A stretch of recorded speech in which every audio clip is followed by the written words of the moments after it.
And welcome to the Clark Athletic Center for the first game of our non-conference doubleheader. We've got the UMass Boston women's basketball team looking for their first win ever under first-year head coach Heather Jacobs against the WPI team that's red hot, already 3-0 coming off the Worcester City title. We've got a great game coming up for you, and we'll be back with more on this matchup after this commercial break.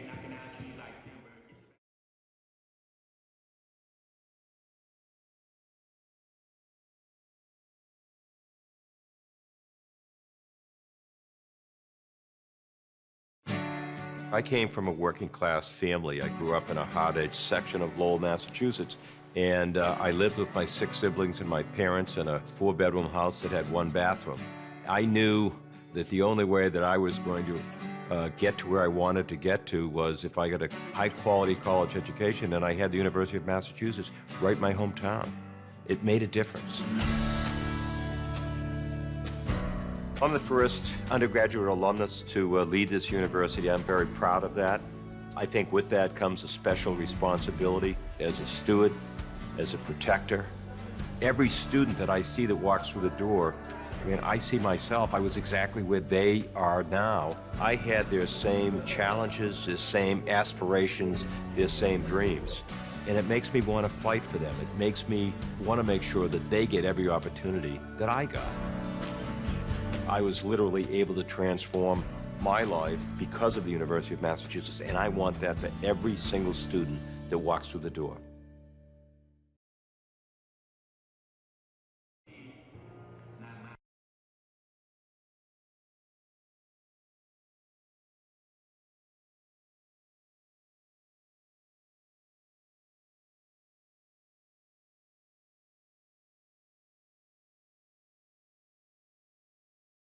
And welcome back courtside here at the Clark Athletic Center. UMass Boston and WPI playing for the first time ever here in Boston in the all-time series. This is just the 4th all-time meeting between the two sides.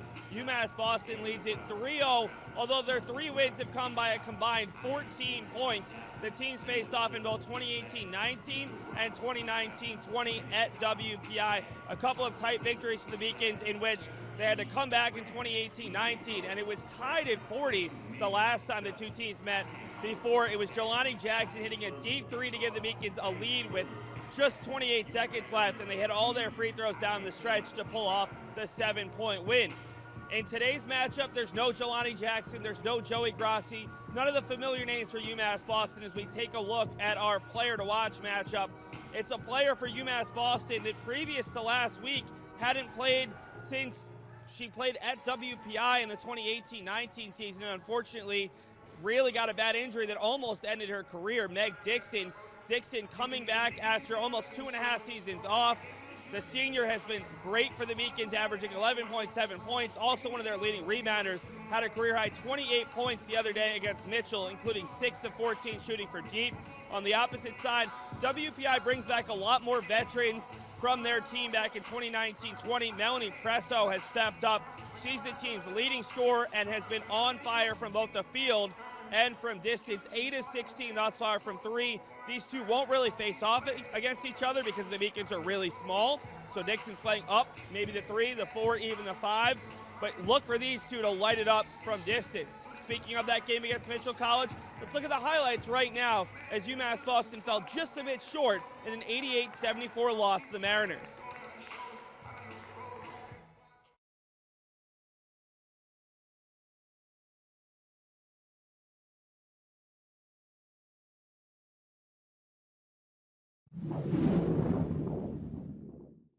We definitely have started off on almost a blank slate, so the transition in for all the players and all the coaches has been something that we've really worked on.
from Saturday's loss to Mitchell College. The Beacons put up all of their best offensive numbers of the year, but also their worst defensive performance against the Mitchell College team that is also undefeated.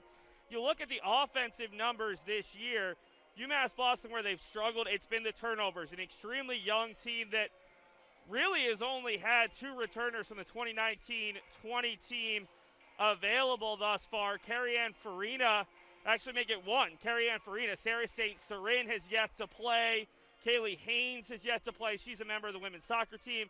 Meg Dixon maybe counts as a half as she was on the team prior to 2019-20. WPI, a much more veteran squad. I mentioned it. 2019-20, they finished 14-12, 4-6 in a very difficult New England women's and men's athletic conference. This team brings back 7 seniors and 3 juniors from that team. They're a very strong defensive outfit. Not all that many points, but already this year in 3 games, they've allowed just 34.3 points per game, holding opponents to less than 25% from the field, just 16%, 8 of 50 from distance, and forcing 20 turnovers per game. Back in 2019-20, they were top 15 in the country in scoring defense and field goal percentage defense, also 39th in 3-point field goal percentage defense. So this is a WPI team that wins with their defense. It's a Beacons team that's still a work in progress offensively. Let's take a look at the team leaders in this one. And that graphic's a little bit later. We're still getting the hang of it here on the Beacons Broadcast Network. First TriCaster basketball broadcast.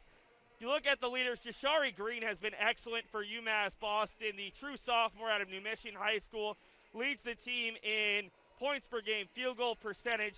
She's also gotten to the line an immense amount and leads the team in rebounds per game. The reigning Little East Conference Rookie of the Week, Meg Dixon, their best 3-point shooter. Catherine Sullivan has been a really nice find thus far. The freshman guard out of Plymouth, Massachusetts, plays much bigger than her 5'6" stature. For WPI, it's been a little bit of everyone, but the big 3 right now, Melanie Presso, Victoria Marecki, and Alex Scariati, all have been extremely impressive. Look for WPI today to lean, though, on Emily Reynowska, the 6'3" junior center out of Brentwood, New Hampshire. She should have a huge size advantage over the Beacons if Sarah St. Cyrin continues to be unavailable. The Beacons really don't have any size with Cyrin and Vienna Monis team, who was injured in the team's opener against Brandeis after scoring 12 points, available without those 2 in the lineup. Let's move along in our pregame show and take a look at WPI coach Charisse Galasso, as WPI's coach is not only the longest tenured coach in program history, but also the winningest coach. She's had a tremendous career at WPI. 323 and 214 led WPI to their first ever NUMAC championship back in 2015-16 and regular season titles in 2007, 9, and 18. Has won at least 10 games in 17 consecutive seasons. We'll move along and talk about UMass Boston women's basketball coach Heather Jacobs. And Jacobs on the other side has had a lot of head coaching experience, but is very new to UMass Boston. Started her career as a D3 assistant at Norwich University, then took over at Daniel Webster College, had a successful 3-year stint there, moved to Division II Adelphi University, where she won over 100 games, and then spent the last 5 years at Wagner University, a Division I school, before joining the Beacons in May. Still looking for that first win as a Beacon, and it would be a good day to get one as she comes into today's matchup, a career 181 and 181. So looking to stay above 500. If the Beacons lose, I'm sure she'll get another crack at it going forward. This is a very young group. It's a group that she didn't really have a hand in recruiting, as the Beacons have just 2 freshmen, and we haven't even seen Jillian Lombardi, who was a highly touted freshman. So it's a group that Jacobs is still working to mold, still looking to make her own. And thus far, rave reviews of Jacobs, who's being very patient with a very young Beacons group. Let's take a look right now at the WPI starters as we're minutes away from the opening tip. WPI going with the same group that has started every game, although one of those starters is incorrect. That's Melanie Presso, our player to watch, number 5. Joined out there with Victoria Marecki, the senior guard out of Washingtonville, New York, who is averaging 5 points, 5.7 rebounds, and tied for the team lead with 3.7 assists per game. Alex Scariati, the senior guard out of Scotch Plains, New Jersey. She is second on the team with her 10 points per game and tied with Marecki with 3.7 assists per game. Jordan Wynn, the senior forward out of Groton, Massachusetts. She's only had 2 points this year, but she leads the team with 6.7 rebounds per game and had 11 of them in the win over Worcester State on November 6th. Finally, Emily Raynowska, the junior center out of Brentwood, New Hampshire. 9.7 points per game, good for third on the team. She's also averaging just under 5 rebounds per game. We'll take a break for the national anthem. We'll be back with the Beacon starters and our keys to the game. The 5-campus UMass system is the university that educates the workforce of Massachusetts. We recognize that we are truly here for a reason, and that recognition inspires us and drives us every single day. Paris changed my life, and I got there through UMass. Those very specific seminal moments in Paris, the subway. A man in a tuxedo walked in, and a woman in a long gown, and it was stunning. It all hit me. It was like a lightning bolt. There was this world of beauty and style that I wanted to be a part of. That was the beginning of the journey. And that all came through the University of Massachusetts. And that was really a key moment for me. That's one of those moments you never forget. The University of Massachusetts Boston. It's just minutes from downtown, and the Princeton Review calls it one of the best values in the country. A nationally recognized institution of academic excellence and research, UMass Boston offers more than 150 undergraduate and graduate programs, 16 Division III sports, and more than 100 student organizations. To learn more about the opportunities waiting for you at UMass Boston, visit in person or online. UMass Boston, a research university with a teaching soul. Celebrate the soggy shoes and the slow starts. Celebrate the lessons learned along the way.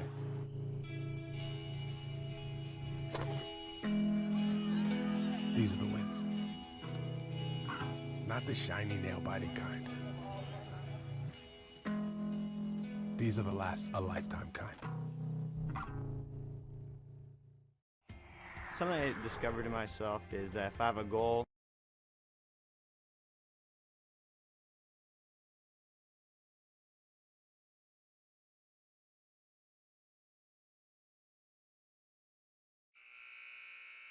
And we are ready to go. Home game number 2 of the season for UMass Boston after an 88-74 loss on Saturday to Mitchell College. The men's basketball team set to play their first home game in 631 days. That's an 8 o'clock start, the second half of our doubleheader, as the Beacons will host Bridgewater State. Right now, while WPI starters are being introduced, let's talk about the Beacon starters. We've already talked a bit about UMass Boston's Meg Dixon, our player to watch. But we can also talk about Catherine Sullivan, the freshman guard out of Plymouth, Massachusetts, making her third consecutive start in 4 games. 3 points per game, 5.3 rebounds. She's also tops on the team with her 8 assists. Carrie Ann Farina, the lone returner available thus far for the Beacons from that 2019-20 team under former head coach Christina Ball. Junior guard out of Arlington, Massachusetts, averaging over 30 minutes per game, 9.7 points, 4 rebounds. She's got 5 assists this year for the Beacons. Jashari Green, former City All-Star out of New Mission High School, where she scored more than 1,000 points. Green this season, 14.7 points per game, 8.3 rebounds, 5 assists, 3 steals, 2 blocks. Her only issue has been foul trouble. 13 fouls through the Beacons' first 3 games. She has fouled out twice already. Ryla Gonzalez, the sophomore guard from Boston, Mass, also attended New Mission High School. Ryla this year averaging 8.3 points, 3.3 rebounds, and 6 total assists in those 3 games. She's also shooting a team best 47.6%. So those are the starters for UMass Boston while they continue getting announced here on the PA. Let's get the keys to the game for this one. So UMass Boston still searching for that first win since the 2019-20 season.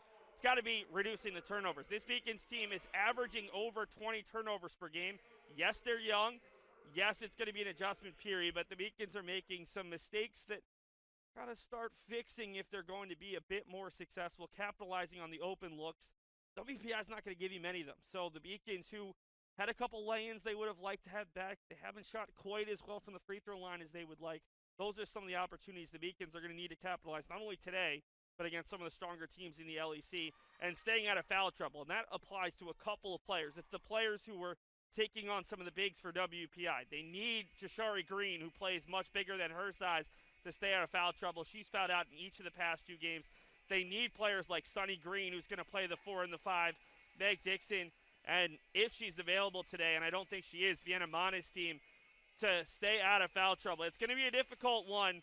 Already the size of Brainowska, that she stood out during warm-up. She's a true 6+ footer, and we'll see how the Beacons deal with her after Amina Wiley, the 6-foot center from New England College on Saturday, went off for 28 points, rather for 26 points, 13 rebounds on just 11 of 15 shooting. She dominated the Beacons in that one. They couldn't find a way to stop her. WPI in their home reds with the white number, or their road reds with the white numbers and the white and gray trim. The Beacons in their home whites with the blue numbers and trim. UMass Boston will go from left to right, WPI right to left, and it's an easy win there from Rainowska over Dixon, who's going to start on Rainowska, and it's Rainowska catching it inside. Blocked from behind, though, by Dixon. Good work from the Beacons' 5'10" shooting guard, who's, again, playing out of position here as the Beacons are just so small. Green catches it down low and is blocked by Rainowska. A pair of blocks on the opening 2 possessions.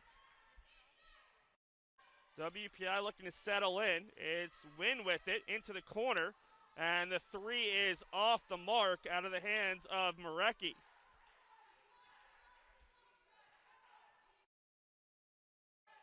WPI, who has the much longer and deeper bench, they're vocal here in the early going, off to a great start, 3-0, something they're kind of getting used to. They've done it in 4 consecutive seasons, but have only won their 4th game one of those times as Sunny Green is called for the double dribble. Again, those are the kind of mistakes the Beacons are going to have to try to reduce as this season goes along. Both teams with 2 possessions here in the opening minute, nothing to show for it thus far. Wynn slides it over to Marecki on the near side, being guarded by Green. Crossover to the basket, and an easy 2. Nice little crossover for the senior guard out of Washingtonville, New York, who's making her 54th collegiate appearance at 19 start. Farina calls out instructions to Catherine Sullivan. Thought about the long 2. Over for Green, who can shoot it from there. Instead, it's Dixon, a men's 3 that's just a bit too strong. On the rebound, Scariati ahead, looking for Presso. The nice little jab. She's off the mark, and the rebound bounces around. Saved by Dixon, the behind-the-back save. And now we're going to get a tie-up. But already Dixon on this side of the court with a block and then a nice job to keep it in. The Beacons will retain possession thanks to the possession arrow. WPI in their 2-3 zone defense. Nothing's going to be easy if you get down near Rainowska. Green's already been blocked by Rainowska once. Tries to kick it out, and it's stolen away by Presso. Beacons with 2 turnovers already, and Jashari Green, player who the Beacons really can't afford to get into foul trouble, picks up the foul, trying to force a turnover in transition. First foul on the Beacons. First foul on either side here, just over 2 minutes in. Handling it is Marecki, who's got the lone points in this contest. Rainowska calling for it as Dixon tries to deny the post entry, and coming over and forcing the offensive board. Good job by Marecki as Rainowska grabs it. 3 from straight away. And a timeout from the Beacons as Alex Scariati has given WPI a 5-0 advantage, and Heather Jacobs immediately wants to have a conversation with her side.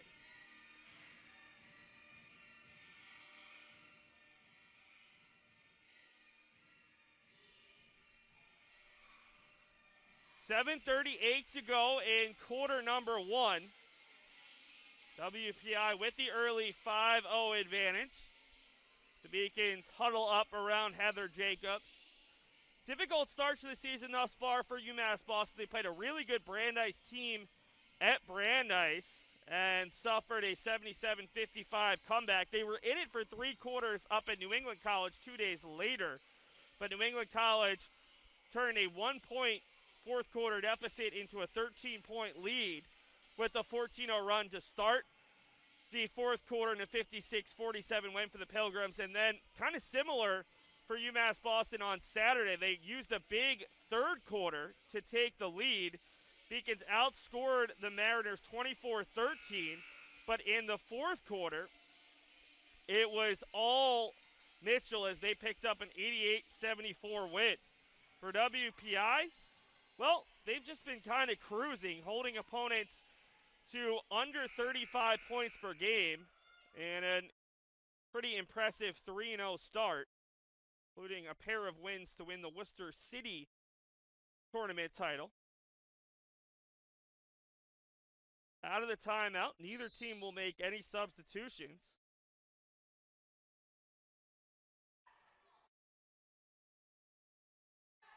Farina tries to turn the corner, immediately met by good help defense there. That is Wynn with the help. Green up top as the Beacons work to break down this 2-3 zone. Green forces Scariati well behind the line, looks to drive, has to kick it out for Farina for 3. She's able to knock it down, and the Beacons are on the board. For Farina, that's her first made 3 of the season and just the first of her collegiate career. Had been 0 for 18, 0 for 16 as a freshman, 0 for 2 this year. Certainly not in her comfort zone, but able to knock it down. Wide open win for 3, and she answers right back. 8-3 WPI in the early going. And the Beacons turn it over in transition. Easy steal for Marecki running 3-on-1. Pulls up from the free throw line and knocks down the high archer for a 7-point advantage. 3 Beacons turnovers, leading to some easy points. Dixon from the corner. Another 3 for UMass Boston. It's back to 10-6. That is much more in her arsenal, and something I'm sure that Charisse Galasso is not going to be happy about.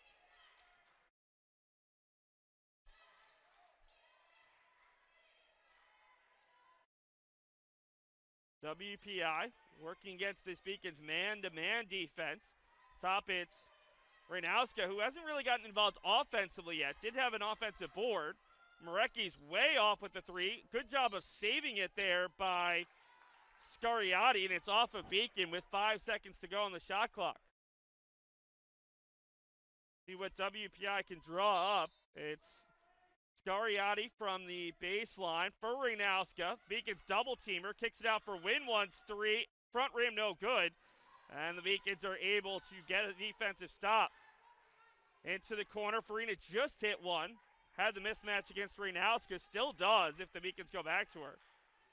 Green is yet to get involved after having 10 points in the first quarter alone the other day. Drives, bounces off a player, and Jashari Green is on the board as she scores over the smaller Melanie Presso. WPI has a player waiting to check on at the next whistle. We're almost halfway through this first quarter. The Beacons on a 5-0 run to cut it to 2. Presso kicks for Win. Extra pass to the corner for Marecki for 3. Too strong. Presso tries to keep it alive, and it's Catherine Sullivan with the rebound. Beacon's team is quite small, but Melanie Presso is the smallest player on the floor, and there's a reach-in foul. First on WPI, first on Alex Scariati. Well, the Beacons will send someone to the scorer's table as well. It's Ryla Gonzalez, who originally we thought was going to start in this one. She replaces Sunny Green, who played some good defense. One sophomore for another. For WPI, it's Lisa Cristano in for the first time, the senior center out of Valhalla, New York.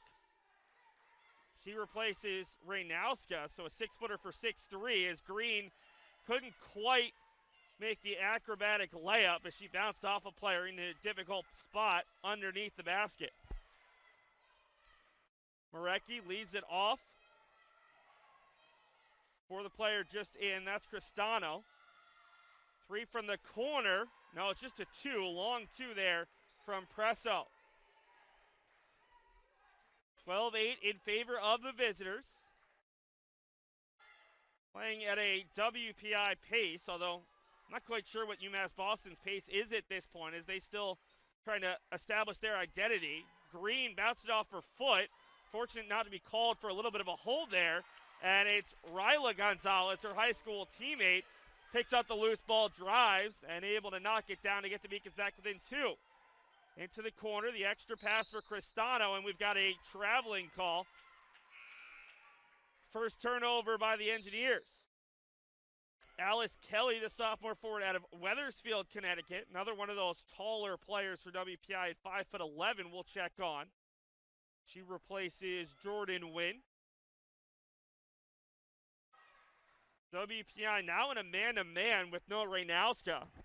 It's Green working on Presso. That's a mismatch there for WPI. Green misses, can't quite control the rebound, and it's out on Jashari Green, the local product. Beacons have a couple of them. If you're not familiar with Boston, New Mission High School right here in the city over by Hyde Park. Beacons have a mostly Massachusetts-based roster. Trying to get around the screen is Marecki. Near side, working there is Cristano over the smaller Dixon, the lovely little hook. And WPI has a 4-point lead. Dixon hit the 3 earlier, tries another one, front rim, no good. Great rebound from Green, up and under, and she's got 4.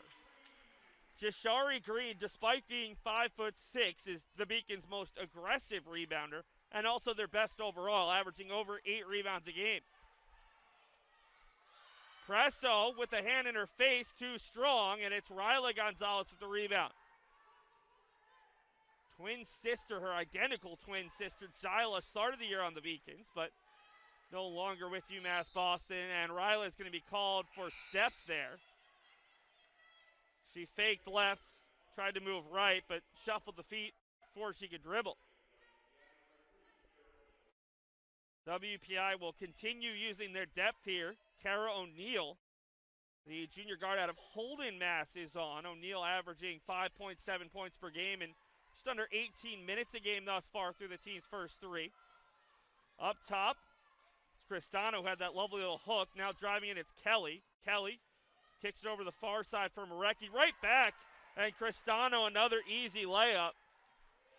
WPI is going to have a size advantage down low all game long. It's just how the Beacons are able to deny that post entry. 16-12, the Beacons try to send it down low, looking for Kaylee Sullivan, but the pass is stuffed. Right back for Cristano, who's too strong, and it was Kaylee Sullivan, the women's soccer turned women's basketball player out of Marshfield, Massachusetts. Joined the team last Tuesday and played in the team's games on Wednesday and Saturday. Still looking for her first collegiate points as either a soccer or basketball player. Dixon is well short on the 3. To be fair to Kaylee, she does play center back on the women's soccer team, so not expected to shoot. Had 1 shot during the women's soccer season. I think it was 9 total appearances.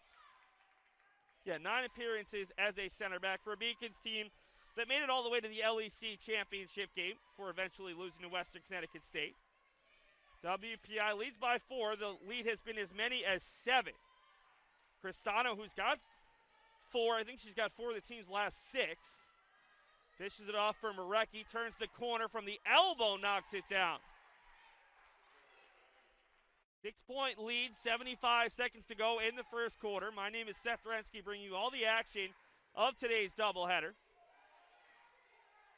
Farina looking to clear out some space on the far side. Dixon looks like she's waiting to give a screen, but Beacons aren't taking it. Back up to Farina with 12 on the shot clock. Farina gets the screen this time, looks to drive with the left foot and swatted. Big time block from Alice Kelly in transition. It's O'Neill. O'Neill driving on Dixon, kicks, extra pass, Marecki, another extra pass. Cristano is blocked, gets the loose ball and puts it up. WPI had a wide open 3 look. They made the extra pass for Cristano down low. Thought the Beacons might get away with it, but she was able to pick up the loose ball. Ryla Gonzalez short on the 3, and a chance for WPI to play for the last shot as Catherine Sullivan went into the back there of Alice Kelly, and Sullivan's called for her first, team second. Good news for the Beacons is they've committed just 2 fouls in this first quarter. The bad news is WPI already has a game-high 8-point lead and a chance to extend that lead as they're going to bring on Eileen Piombino, the senior guard out of Westchester, Pennsylvania, for the first time. Playing in her 3rd game this year, has 3 points, a rebound, and 3 assists. Piombino running the point. McKenna Finken is also on for the first time, one of the returners from the 2019-20 team. Shot is too strong out of the hands of Kelly. Gonzalez over for Sullivan. Can she get it off in time? She cannot. And after 1 quarter, it's WPI 20, UMass Boston 12, as the Engineers end the quarter on a 6-0 run to take their largest of the lead of the game, 20-12. We'll take a commercial break and be back with a look around the rest of Beaconville as it's WPI 20, UMass Boston 12. Paris changed my life, and I got there through UMass. Those very specific seminal moments in Paris, the subway. A man in a tuxedo walked in, and a woman in a long gown. And it was stunning. It all hit me. It was like a lightning bolt. There was this world of beauty and style that I wanted to be a part of. That was the beginning of the journey. And that all came through the University of Massachusetts. And that was really a key moment for me. That's one of those moments you never forget. The University of Massachusetts Boston. It's just minutes from downtown, and the Princeton Review calls it one of the best values in the country. A nationally recognized institution of academic excellence and research, UMass Boston offers more than 150 undergraduate and graduate programs, 16 Division III sports, and more than 100 student organizations. To learn more about the opportunities waiting for you at UMass Boston, visit in person or online. UMass Boston, a research university with a teaching soul. Celebrate the soggy shoes and the slow.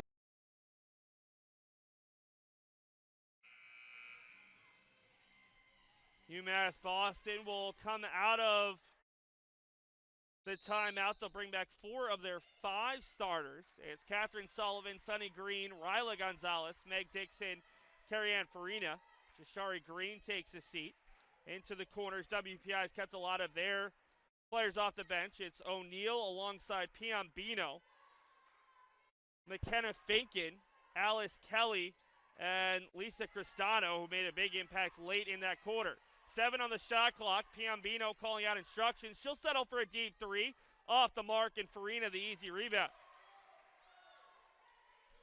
So UMass Boston goes with 4 starters, and WPI a true bench unit. Farina off the screen, way too strong, and Piombino the rebound. Out of Sacred Heart Academy in Pennsylvania, not too far from the city of Philadelphia. Working with it now is O'Neill, whose pass is nearly intercepted. Gets it back from Finken, who was the starter her first 2 years, 27 starts, but has not started this year. We've got a traveling call on Piombino. Shari Green will replace Catherine Sullivan.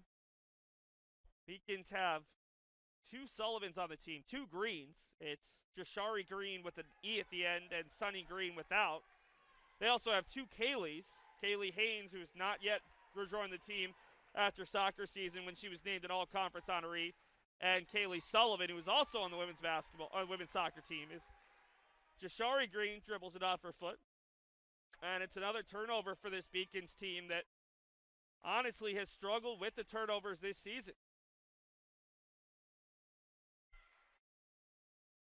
Beacons bench clapping in unison and chanting defense as they look for a stop here. Offense has gone cold after woke up about midway through the first quarter, and it's a 3 from Alice Kelly, her 3rd on the season in 5 attempts. Came in averaging just under 4 points a game. Green tries to force it right to the hoop and 1. Jashari Green, if she wanted to, could probably get to the hoop every time. The question is she going to get off a great look? That time into the smaller defender, Piombino, who picks up her first foul. Team's first here in the second quarter. And that is a highlight reel play for the Beacons as Green will head to the line for the first time today. On the year, 14 of 19, shooting it at 73.7%. Misses the lone free throw, and the Beacons cut the deficit to 9. Piombino into the corner for O'Neal, and right back. So the Beacons in his zone defense now. Sonny Green went for the steal, kicked into the corner for O'Neal, long two, a little bit too long. 3 WPI players there. Sonny Green joins the battle, and we've got a tie-up. So it will go back to the Beacons on a play that was very close to being WPI ball as Green was on her way to falling out of bounds.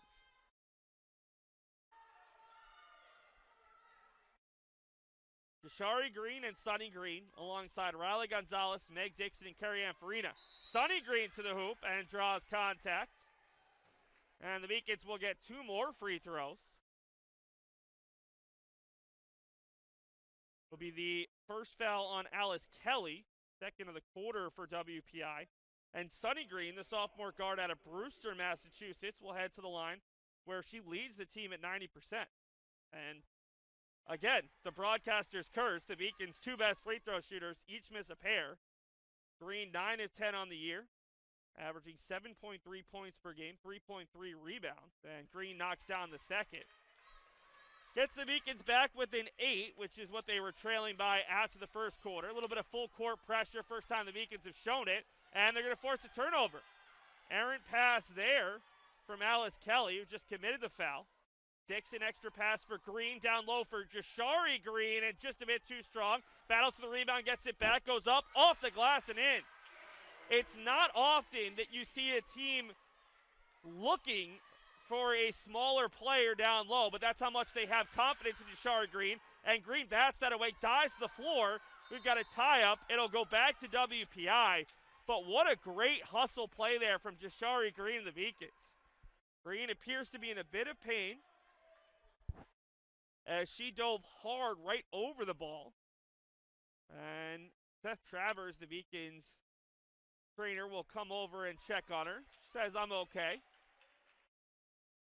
I'm not sure if they gave the Beacons a timeout there as both teams are huddling up. Originally, it looked like an injury stoppage, and now the 3 referees are talking it over. Our referee crew for today's game, Paul Mayella is our head ref. Jacinda Lambert and Kyle Westcott are the 2 assistants. We'll see what we got. It should be WPI ball if it's going off the possession arrow. And it will be. So the Beacons did not get a timeout. But 2 possessions where the Beacons have used the full court press and 2 possessions where WPI has turned it over or very nearly did so. WPI will get it in here. Have to get across. And again, it's a turnover. Beacons get it thanks to the 10-second violation rather than the errant pass that was going to be stolen away. And all of a sudden, here comes the WPI starters because the Beacons have taken advantage of this WPI bench group and their ability to break the press.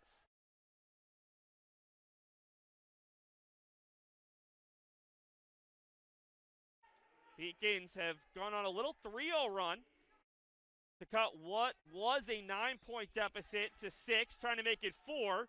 Sonny Green just off the mark. Jashari Green gets another offensive board, misses, and Sonny Green follows it up.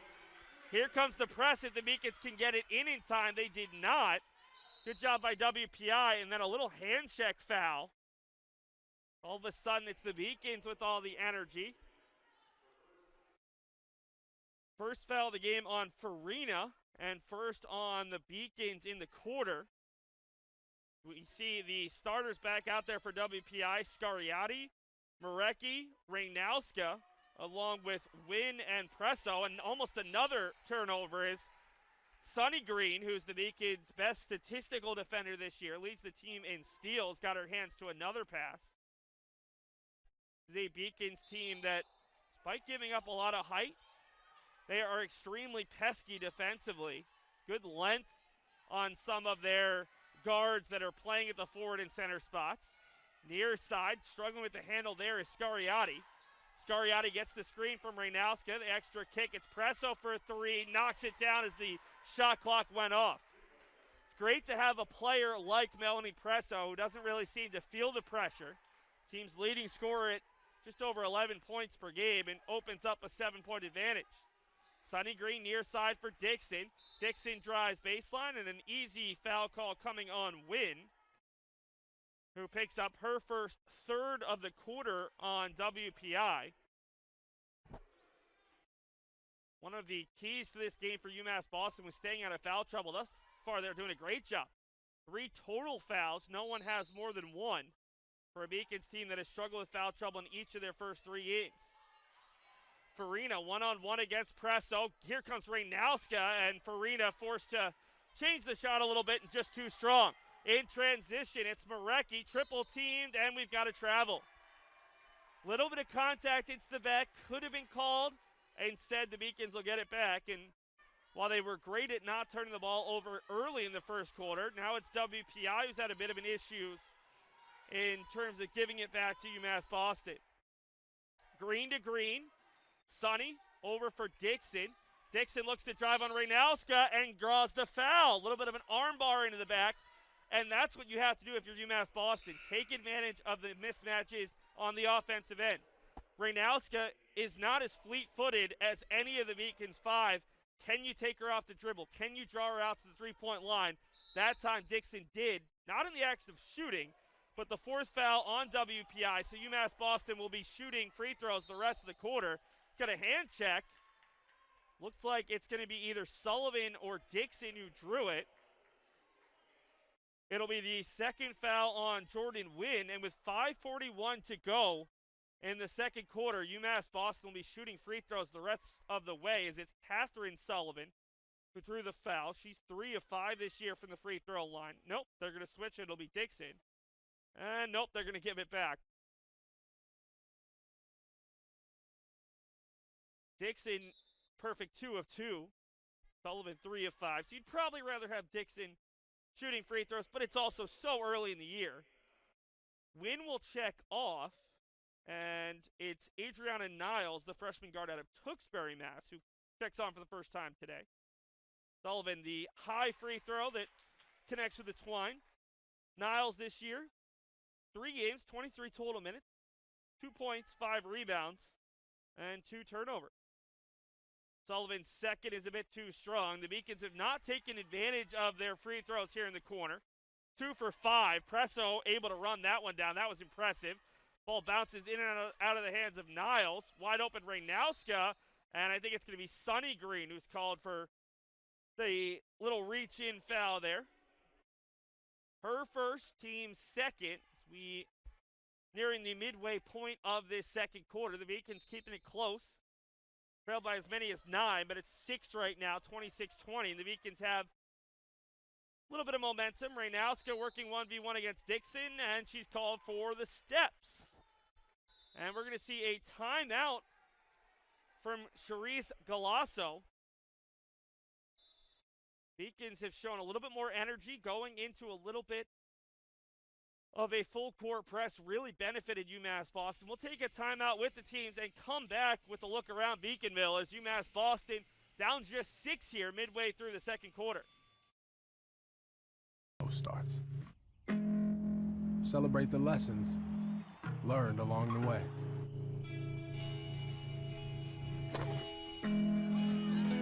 These are the wins. Not the shiny, nail-biting kind. These are the last a lifetime kind.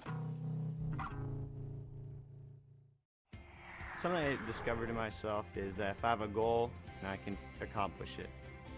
It's a well-rounded experience. At a Division III school, you primarily a student athlete, so the school is really shaped around you developing yourself as a complete individual. It helps a lot that you have a family with your team that can guide you.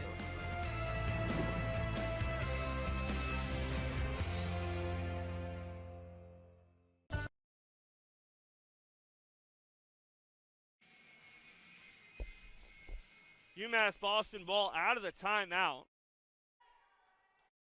Beacons have only gone 7 deep. We've already seen 11 different players for WPI. Part of the issue for Heather Jacobs here in the early going of this season is just not having her full arsenal of players. Had several players who have yet to appear in a game. Vienna Modest team injured in their opener. And a couple players who are still coming back from injuries that could certainly help this Beacons team, not just in terms of providing minutes, but a little bit of height. Catherine Sullivan drives on the smaller presso, although those two are pretty much eye to eye. Up top for Sunny Green with 10 on the shot clock. She'll take a 3, in and out.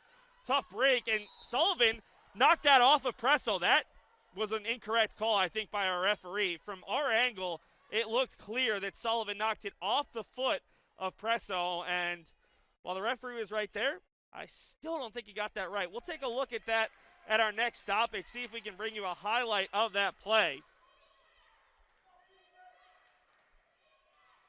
Maybe even we got it on our down low camera.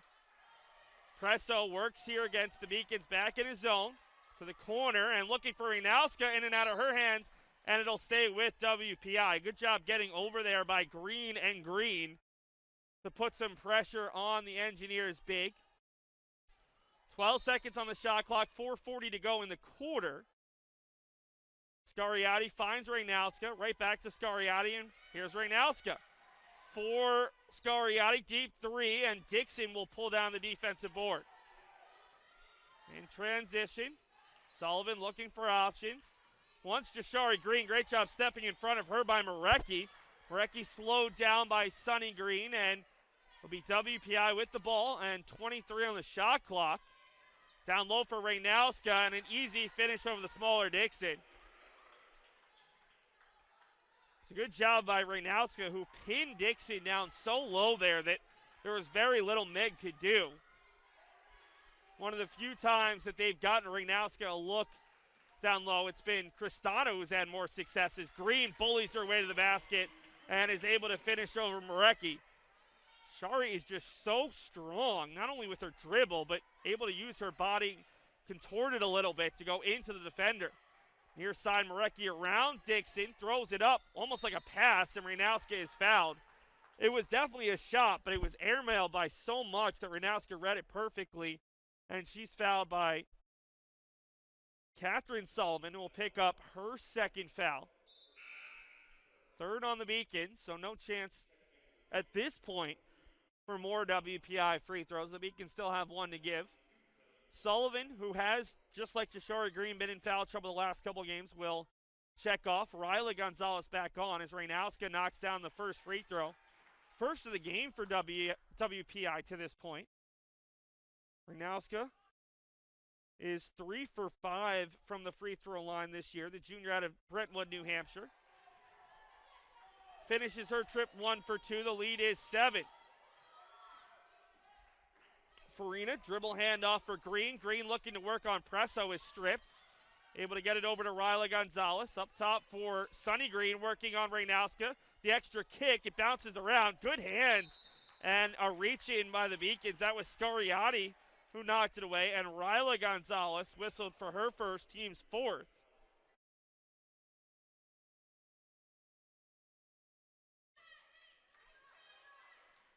(29-22) WPI. Seems like a low-scoring game, but honestly, this is high-scoring for WPI. They held their opponents to an average of less than 35 points per game. Is off the mark that time is Presso. Ryla Gonzalez over to Farina. Dixon wants the 3 from the wing. Well short, follows it up. Bounces into a player, no call. Gets her own rebound again, leaves it off for Ryla Gonzalez. And the Beacons will take the easy 2. Beacons have not led in this one, but they're hanging around against a veteran WPI squad that's 3-0. Niles for Renowska. That's got to be an offensive foul, and it will be. Throws the elbow into the smaller Dixon, and Emily Renowska has her second foul. Because it was an offensive foul, it won't lead to free throws. For WPI, Niles comes off alongside Presso. Kara O'Neill and Alice Kelly back on. Surprised we haven't seen any of Lisa Cristano here thus far in the second quarter. She was great in the first quarter, backing up Ragnowska, provided a lot of pressure on the Beacons. Dixon for Sunny Green. She can knock it down from that distance and does so. A deep three from Sunny Green, and just like that, the Beacons as close as they've been this quarter. It's 29-27 WPI. Heather Jacobs and her assistants calling out defensive instructions. Is back in the zone. Great kick all the way across for O'Neal to the corner. Extra pass for Kelly. Kelly whips it to the near side, and we've got a traveling call against Scariati. Chance for the Beacons to tie or potentially take their first lead of the game. Under 2 minutes to go in the second quarter. 29-27 WPI. WPI will send Cristano to the scorer's table. Here's Green. Thought about it and will take it to the hoop. Fouled, and she'll head to the line for two. Oh no, they're going to say traveling first. There was contact. Rare turnover from the Beacons here in the second quarter.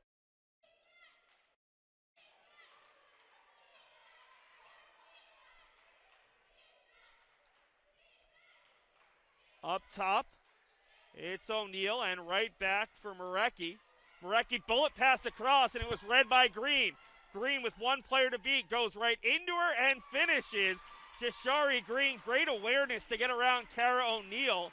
And the Beacons have tied it for the first time, I believe, in the game. They have not led. Near side, it's Kelly. One dribble and across for O'Neal. Now all the momentum is for the Beacons. And Kelly somehow drops a pass that would have let her wide open all alone. Farina sliding like it was ice rather than hardwood, able to get to the ball there and force WPI to inbound it with 11 seconds on the shot clock, 56.5 seconds left in the half. Great defensive play by Farina after the Beacons lucked out on the missed catch by Kelly. Sunny Green steps in front, dives, and it's Farina with it. Beacons could play for a 2-for-1, and instead it's dribbled off the foot of Ryla Gonzalez. Beacons may be playing a little bit too quickly there, getting ahead of themselves. But you've got to love this infectious energy from the Beacons and their bench right now. Playing really well after going down by as many as 9 early on in this second quarter. 15-second difference between shot clock and game clock. The Beacons put some full court pressure on, and it's dribbled out of bounds there by Scariati. This is a veteran WPI squad, and the Beacons are making this a little bit of a track meet, dictating the pace a little bit and forcing some turnovers. Now just an 8-second difference. Look for the Beacons to play deep into this shot clock as they try to deny WPI a good chance at a final look. Sunny Green with it with 16 on the shot clock. Kicks for Ryla Gonzalez, and she's called for the travel. Back-to-back turnovers from Ryla here in the final minute, and it will allow WPI to play for the final shot. 21.8 seconds left. Presto, the team's leading scorer, checks on for Marecki. Shot clock turned off. It's O'Neal, Presso, along with Scariati, Cristano. And on the far side, that's Kelly, as Dixon nearly had it. Kelly takes the wide open three. Dixon runs into Cristano. Cristano takes the brunt of that, but she should be the player being called for the foul. And that's a loose ball foul, and it should lead to free throws. So both Dixon and Cristano are banged up. I think Cristano thinks the foul is going against Dixon, but it was clear Dixon got to the ball first, and it will be free throws for UMass Boston as Cristano picks up her first. The Beacons were already in the bonus, and Meg Dixon, who's 2 for 2 on the year, will get a pair of free throws here with 8.8 seconds to go in the half. Still a lot of time left, so WPI should get it back. Dixon, the senior out of Hanover, Massachusetts. Able to connect on the first. Her last collegiate game almost came on December 30th, 2018, when she suffered an injury in the first minute of play in the WPI Holiday Tournament. Did not play the rest of that season, a season-ending injury. Did not play 2019-20, but after the pandemic, decided she wanted to play basketball once again, felt confident in her knee after the injury, and is back as one of the Beacon's top players. Green, the steal, tries to save it for Jashari Green, who actually hit that basket, but it was out of bounds off of Sunny Green the first time. 0.3 seconds to go. This is the point where you can only really do an alley-oop, but you're not going to see that in a women's game. So we'll see if WPI, now they're going to give them 0.8, so enough time for a catch and shoot. Beacons lead it by 2, and it's inbounded. Presto, the deep 3, and it's just off the front of the rim. So UMass Boston, after being down by as many as 9 points here in the second quarter comeback, they take their first lead of the game at 31-29. It's the first time all season UMass Boston has led at halftime. We're going to take a commercial break and have an interview with Heather Jacobs as the Beacons lead it here at the break.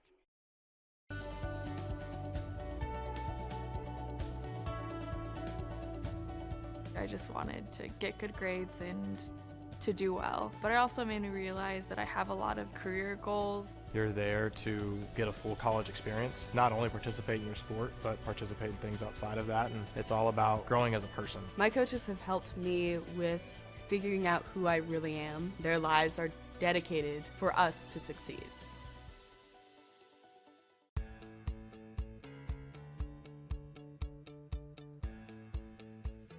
Being a part of the different activities and organizations that I've been a part of, I'm actually able to see myself where I'm like, hey, I actually can make a change. I'm one person that can make a difference. Division III has helped me to develop teamwork skills, critical thinking skills, time management skills. It's not just about basketball, or it's not just about school, it's about developing yourself as a person altogether.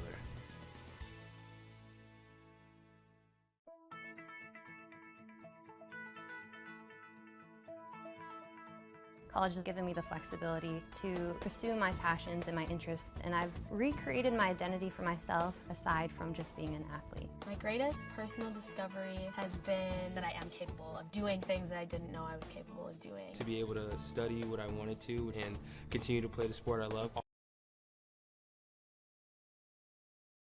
Joined by head coach Heather Jacobs. Coach, you guys were down 9 early in the second quarter, and then your defensive intensity picked up. We saw the press work really well, but you have players diving all over the floor, diving in front of their bigs. How happy are you with your defense thus far? I'd like us to be a little bit better, of course, but yeah, I think the change-ups has been really helpful, and you know, that you can't question their effort. We might not, sometimes things aren't perfect, but we're playing hard. You guys go into every game with a height disadvantage, but it also means that you go into every game with a mismatch on offense. How happy are you kind of picking on the bigs thus far? You've been getting some easier layups, some easier looks, taking those bigs one-on-one. Yeah, you know, Sunny, Megan, give them credit. They're going in there a little bit smaller, but they're not afraid to take a hit and get in and take care of it.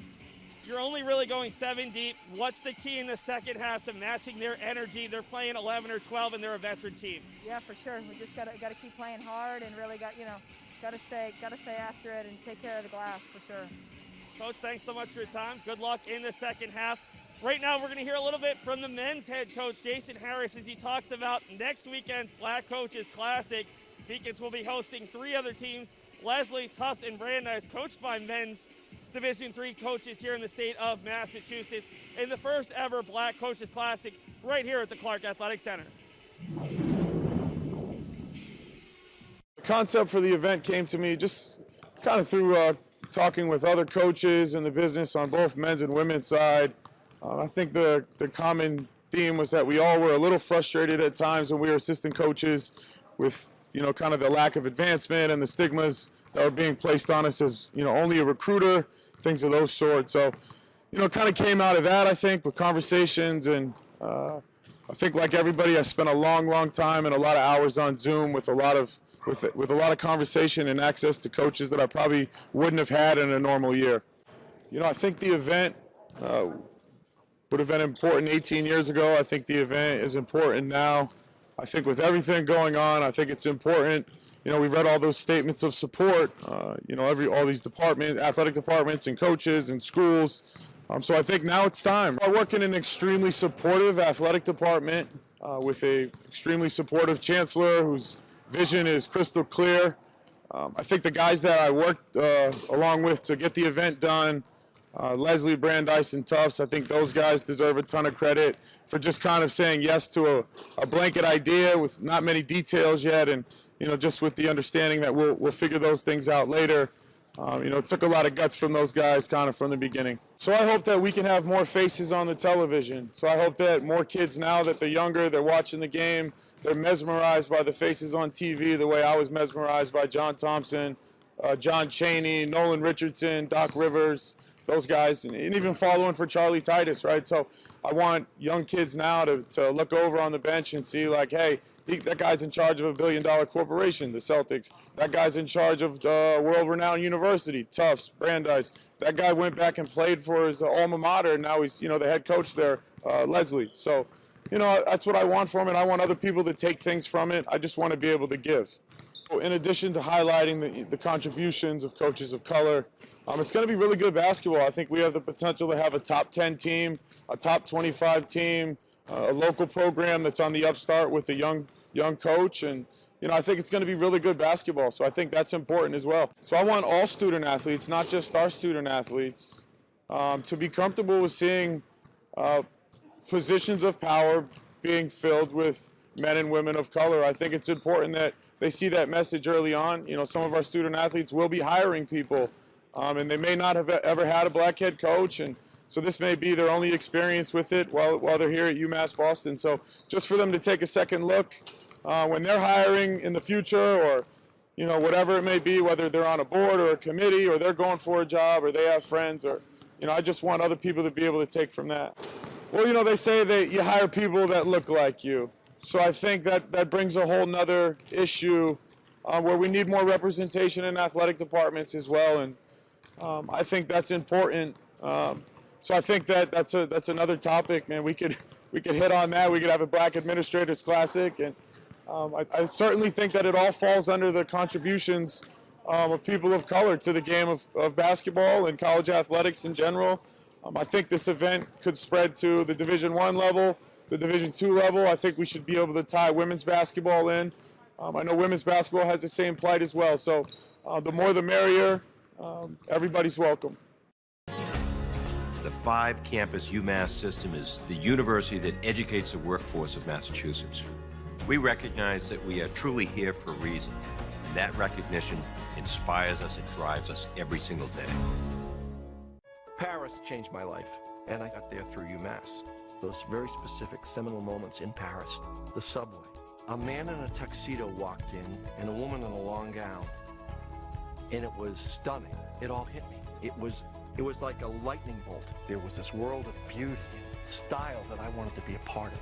That was the beginning of the journey. And that all came through the University of Massachusetts. And that was really a key moment for me. That's one of those moments you never forget. The University of Massachusetts Boston. It's just minutes from downtown, and the Princeton Review calls it one of the best values in the country. A nationally recognized institution of academic excellence and research, UMass Boston offers more than 150 undergraduate and graduate programs, 16 Division III sports, and more than 100 student organizations. To learn more about the opportunities waiting for you at UMass Boston, visit in person or online. UMass Boston, a research university with a teaching soul. Celebrate the soggy shoes and the slow starts.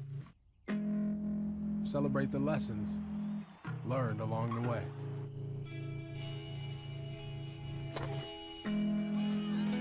These are the wins. Not the shiny, nail-biting kind. These are the last a lifetime kind.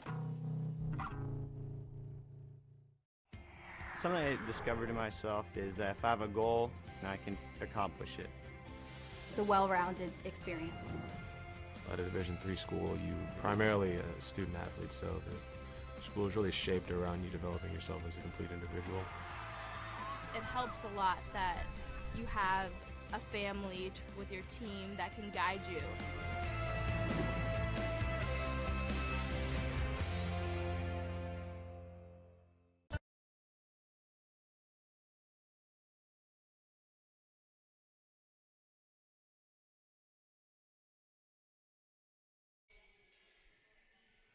Welcome back to the Clark Athletic Center. Right now, let's take a look at the halftime statistics. UMass Boston leads at 31-29 at the break. Part of that is just the Beacons are shooting much better than most WPI opponents have this season. WPI in their first 3 games of the season, all victories, have held opponents to a 24.3% field goal percentage and 16% three-point field goal percentage. The Beacons are nearly doubling up both of those, only shooting 57% from the free throw line, which is a little bit disconcerting. The Beacons overall, as this game has gone along, 5 of 13 in the first quarter, but 7 of 15 in the second quarter as UMass Boston outscored WPI 19-9 to take a 31-29 advantage. The Beacons have held the lead for all of 9 seconds in this game. WPI 17-35. Let's take a look at our team leaders in a moment. UMass Boston has been led by several players, but Jashari Green already in double figures. She's had double-figure points in every game this season, and we're only at halftime of game number 4. 12 points, 6 of 10. Mr. Lone free throw. The Beacons have also gotten 6 points from Sunny Green, no relation, 5 from Megan Dixon. Dixon has a team and game-high 7 rebounds, 4 from Jashari Green, 2 assists for Jashari Green as well, and the Beacons have had 3 steals and 2 blocks. For WPI, it's been balanced scoring up and down the line as they have 8 players with 3 or more points, 6 each from Victoria Marecki and Lisa Cristano. Cristano's been great today. 6 points, 3 rebounds, and an assist in just 9:23. Leading the team in rebounding thus far, 3 from Reynowska and 3 from Cristano. And Alex Scariati has a team-high 3 assists. Let's take a look at the highlights right now from that first half. It was mostly WPI in the first quarter. They actually led by as many as 11 overall. There's the first collegiate 3 of Carrie Ann Farina's career. And then the Beacons started turning the ball over. 11 for both sides. Most of the Beacons' turnovers in the first quarter, though. That was a bad one in transition. Megan Dixon knocks down a corner alone the other day. Drive, and this is what Jashari Green has lived on against this WPI team. Getting downhill, getting to the hoop. She's been great around the basket. Hasn't hit a jumper yet today. Dixon misses. Green follows it up and finishes. The Beacons scrappy on the offensive boards already today. 6 offensive rebounds compared to just 4 for the taller engineers. Just under 4 points a game. Another play to force it right to the hoop and over the smaller Piombino. And here's Green double teamed, unable to finish the first, goes back up, misses, actually knocks that one down. She had another one where she's able to tap it over to Riley Gonzalez. Deep 3 from the far side, that was Presso. Here's Green again. She's going through contact, but she's taking on some smaller players. Sunny Green from straight away, and then Jashari with the steal or the interception like a cornerback all the way to the hoop. And those are the highlights from the first half. While we've got some time, let's take a look first around the rest of Beaconville. It's the men's basketball team playing their first home game for UMass Boston here at the Clark Athletic Center in 631 days, all the way back to February 25th of 2020 when the Beacons defeated Rhode Island College in the 2019-20 Little East Conference quarterfinals. The women's hockey team at home this weekend. They'll take on William Smith on Friday at 6, and 5th-ranked Elmira College on Saturday at 3 p.m., and then the men's hockey team, nationally ranked for the first time in over 2 years. They will take on number 6 Hobart College at 7 p.m. on Friday night before taking on Elmira College on the road on Saturday. Let's take a look around the rest of the Little East Conference. Rhode Island College leads by 25 over Babson College. That is a really good result for Rhode Island College. Babson College, typically a pretty strong team out of the New England Women's and Men's Athletic Conference, just like WPI. Salve Regina hosts UMass Dartmouth at 7 p.m. And then on Friday, the Corsairs host Western New England at 5. And Castleton takes on fellow Vermont team Northern Vermont University Linden at 7 p.m. Finally, let's take a look ahead for UMass Boston women's basketball. The Beacons have a couple of big games coming up this weekend. The Beacons will take on Wellesley College and Colby Sawyer on Sunday, as that's part of the Colby Tip-Off Classic, and then they will open conference play on December 4th, the weekend after Thanksgiving, as they will take on Eastern Connecticut State University, typically one of the top sides in the LEC. We're going to take a commercial break and be back in 1 minute as UMass Boston leads WPI 31-29 at the break. The 5-campus UMass system is the university that educates the workforce of Massachusetts. We recognize that we are truly here for a reason, and that recognition inspires us and drives us every single day. Paris changed my life, and I got there through UMass.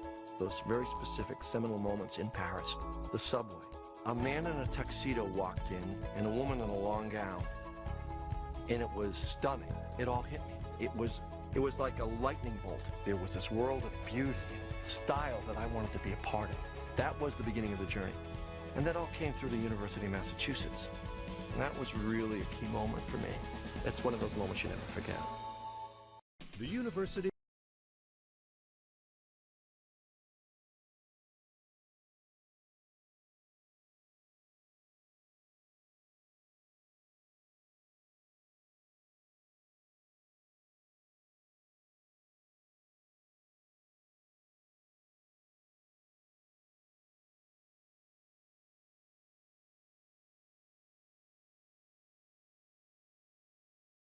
(31-29), UMass Boston leads it at halftime. Their first halftime lead of the season. They were tied at New England College up in Henniker, New Hampshire last Wednesday. UMass Boston looking for that first win of the 2021-2022 season. They'll have it first here to start the second half, going from right to left on your computer screens or your phones or even televisions. Meg Dixon looking to drive, looking for Sullivan. That's off of WPI, and he'll stay with the Beacons. Good hands from Alex Scariotti. For the Beacons, they'll go with Catherine Sullivan, Jashari Green, Sonny Green, Meg Dixon, and Carrie Ann Farina. For WPI, it's the same starting five: Melanie Presso, Victoria Marecki. Catherine Sullivan struggling to get it in, and she will not do so. Early turnover from the Beacons, their 12th of the game. Presso, Marecki out there with Alex Scariotti, Jordan Wynn, and Emily Reynowska. Full court pressure in effect for UMass Boston. Was really effective in the first half, and it continues to cause these Engineers some problems. Even with the starting unit, they've struggled, and that was just airmailed for the smaller Presso right into the hands of the WPI bench. The Beacons had led for 9 seconds in the first half. They've already led it for 30 seconds here in the second half, looking to extend it. Farina over to Deshari Green, working against this WPI zone. Far side, Dixon, a deep three, and she knocks it down. Meg Dixon really has unlimited range.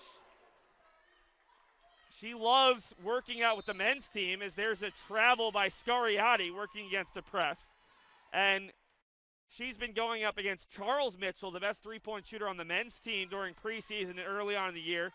She's actually gotten the better end of him in some three-point shooting drills to this point. Dixon looks to drive, kicks out for Farina and Sullivan. 25 on the shot clock, so no reason to push. The Beacons have their largest lead of the game at 34-29. Sonny Green wants to try off the side of the rim and handled by the Engineers. Pushed ahead for Scariotti. Wants Reynowska. The pass is picked up by Dixon, who looked like she was still out of bounds when she handled that, but no call. Behind the back dribble to the corner for Sullivan, and the Beacons will set up. Sonny Green wide open on the wing. Front rim no good. Farina the rebound, though, and the Beacons get a new 20. Green has Dixon and doesn't see her. Gets the hand check foul, but ooh, you'd love to find Meg Dixon there wide open behind the three-point line. As we're going to get a quick sub, and it's going to be Lisa Cristano for Emily Reynowska. And I just think this is a better matchup for WPI. You give up a couple inches. Reynowska 6'3", Cristano at 6 foot out of Valhalla, New York. We've got a foul now on the Beacons. It's going to go against Dixon, who will pick up her second foul. First on the Beacons, one each through the first 90 seconds as the full court pressure is on. But Cristano just seems to be a little bit more adept at handling the Beacons ball handlers who are playing the 5, and also has been really effective getting to the basket as there's another block from Dixon on the smaller Scariati. Dixon in transition. You can see while she's playing a nominal 5 for the Beacons, much more comfortable with the ball in her hand. She's not a point center. She's really just a shooting guard who's having to play the center role for the Beacons. Farina pull up just a little bit off the mark. Maybe uses the glass next time and knocks it down as she was just off. But still, good offense thus far from the Beacons, and the lead is 5. They've yet to allow a basket for WPI in the opening 2 minutes and 15 seconds. Here's Presso, and Presso able to get a shot off. Gets her own rebound off glass, and there's the first points for WPI of half 2. Melanie Presso stands at just 5'4", but able to collect the offensive rebound and follow up her own miss. Got a Beacons timeout, 7:26 to go in the third quarter. UMass Boston 34, WPI 31. Beacons looking for their first win of the season. WPI looking for their first ever win over the Beacons. 0-3 all-time, with the all-time series dating back to 2002 when these two teams met in, of all the places on the planet, Phoenix, Arizona, as part of the Grand Canyon Classic. The Beacons winning that one 66-62 in overtime on December 28th, 2002. We'll stick with it as UMass Boston looking to pick up not only their first win of the season, but their first win at home since 2019-20. We remind you, fans, you can follow us on social media, Facebook, Instagram, Twitter, and YouTube at UMass Beacons. We'll have highlights of this one later on tonight, along with updates, potentially some photographs as well. Sarah Harlinski, one of our softball players, taking action shots at today's contest. It's the Beacons leading WPI 34-31. The Beacons ball out of the timeout. Again, the question that'll be interesting to see here in the second half is, can the Beacons keep up this intensity, this energy here in the second half, playing just 7 players? They played 3 times last week. This is their 4th game in 10 days. On the opposite side, WPI has gone 11 deep. Dixon, the deep 3. She's got another. Meg now with 3 3-point shots in 7 attempts, and the Beacons had their largest lead at 6. WPI, a rare successful trip across the half-court line against the press. Now they look to set up. Cristano looking for options. For Scariati, gets the pick. Scariati, great pass, win, extra pass for Presso, wants to answer with the 3 off the mark, and it's Cristano battling with Sullivan. We've got a tie-up, and it'll stay with WPI. Good work from Catherine Sullivan against the much larger Cristano, but couldn't rip it away. Say the Beacons have gone 7 deep. It's been honestly closer to 6. We've barely seen Kaylee Sullivan in this one. Kaylee played all of 2 minutes and 42 seconds in that first 20. We've got a stoppage. Right now the Beacons are doubling Victoria Marecki on the inbounds. I think maybe one of them got her in the eye as she was laughing about it. Fortunately, doesn't seem to be injured in any way. It's Wynn with it, around the screen. Near side, finds Marecki. Marecki pulls up, needs help. Over to Scariati, 10 on the shot clock.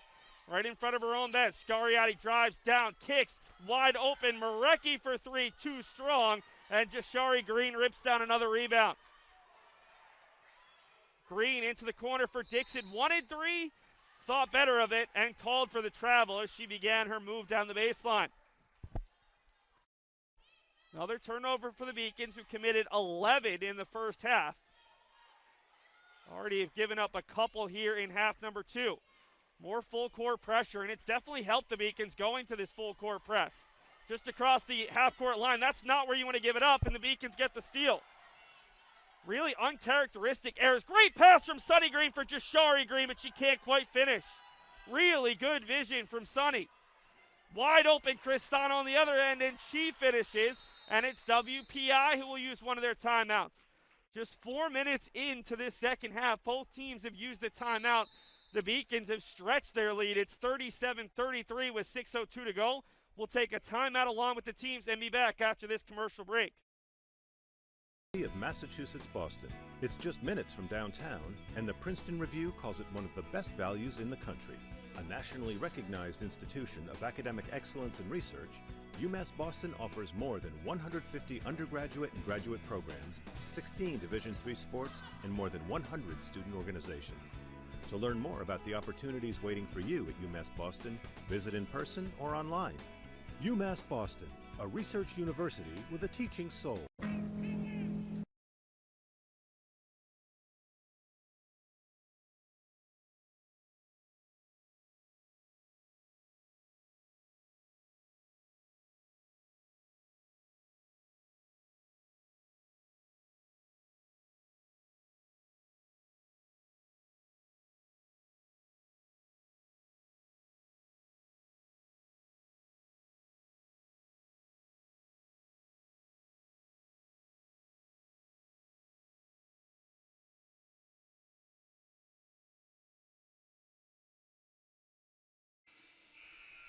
Despite the fact it was WPI's timeout, every timeout Heather Jacobs is using every possible second with her young group trying to go over scenarios. One of the things she said during the preseason was every late game situation, every close game helps us long term. We don't know when we're going to get them, but when we get them, we need to take advantage and grow from them. Full court pressure from WPI. First time we've seen that today. Sullivan breaks it with 24 seconds left. Sunny Green. Handoff for Farina. And now Jashari Green with it. To Farina, who bobbles it but has time with 8. Farina kicked out for Sunny Green, working on the taller Cristano off the underside of the rim. And Sunny was out of bounds as she tried to grab the rebound.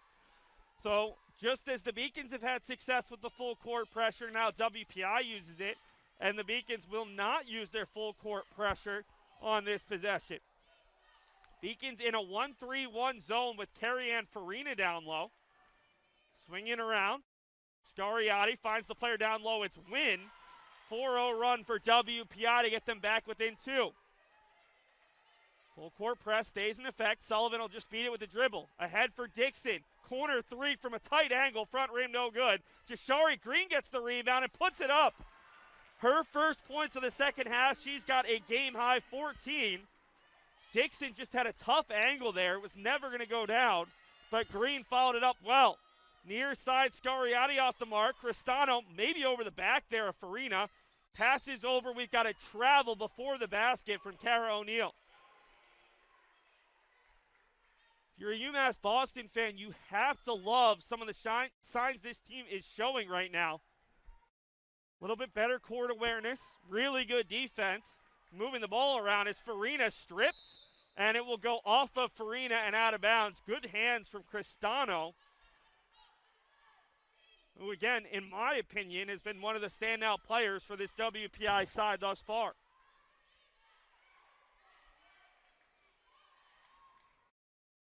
Up top, it is Cristano. WPI looks to create an opening down low. Good move from Scariati, but blocked from behind there by Jashari Green. Past the midway point of this third quarter, 4:25 to go. UMass Boston leads it 39-35. It was a 31-29 halftime advantage. Cristano left wide open and an easy feed and finish as Scariati found her, and 2 more easy points for Cristano to get the team back within 2. Nice little motion from WPI on the inbounds as 2 Beacons got sucked up, and it left Cristano wide open on the near block. Green wants to drive, draws contact, off glass and 1. Great move by Jashari Green. It'll be Victoria Marecki the foul. It's the second on WPI, just the first on Marecki. And Green, who missed her lone free throw attempt in the first half, heads to the line for the 21st time this year, 14 of 20, an even 70%. Green again too strong. She's got a team best and game high 16 points coming off the LEC Rookie of the Week award, the first collegiate honor for her after 1 week of play, and a travel coming on O'Neill. Both of these teams, you've seen players think, maybe I shoot it. Oh, wait, no, I'm going to dribble, and it's just the feet moving quicker than the body can. The Beacons will inbound right next to the WPI bench, and that full court pressure will stay in effect, but the Beacons have certainly reacted better these last couple possessions after turning it over the first time. Dixon attempts a deep three, front rim, no good. Good box out, and it leads to Scariati wide open ahead for Cristano. Another easy finish for Lisa Cristano. And once again, it's a 2-point Beacon lead. Farina into the taller win, follows up, gets her own rebound. No reset of the shot clock, but a double dribble on Farina. And WPI gets it back with a chance to tie or take the lead. Already the Beacons have scored well over the average for WPI opponents this year, who have scored just 34.3 points per game. Now the question is, can the Beacons hand WPI a loss? Scariati for win from the free throw line, knocks it down, and we're tied at 41. Beacons had led by as many as 6 early on in the third quarter. Dixon immediately met by Wynn. That's what you want to see if you're WPI, dribbled off the foot of Dixon. And Heather Jacobs, very clearly just saying, settle it down, let's breathe. Can UMass Boston avoid some compound errors? Clearly the last 2 to 3 possessions have not gone their way. Can they avoid it affecting their defense here? Can they avoid a few more turnovers and have this even game turn into a 4 to 6 point lead for WPI? Into the corner, wide open, and taking the three and knocking it down is Victoria Marecki. Beacons left her way too open. She had the time to think about it and knock it down. Sullivan, extra pass for Sunny Green. She'll pass up the three, dribbles into a pair, and another turnover. Jacobs, the same message.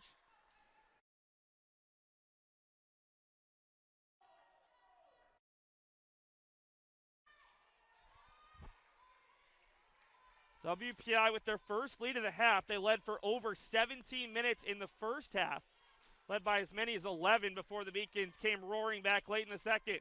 O'Neill, a clear push-off, and a great job by Catherine Sullivan to draw the offensive foul.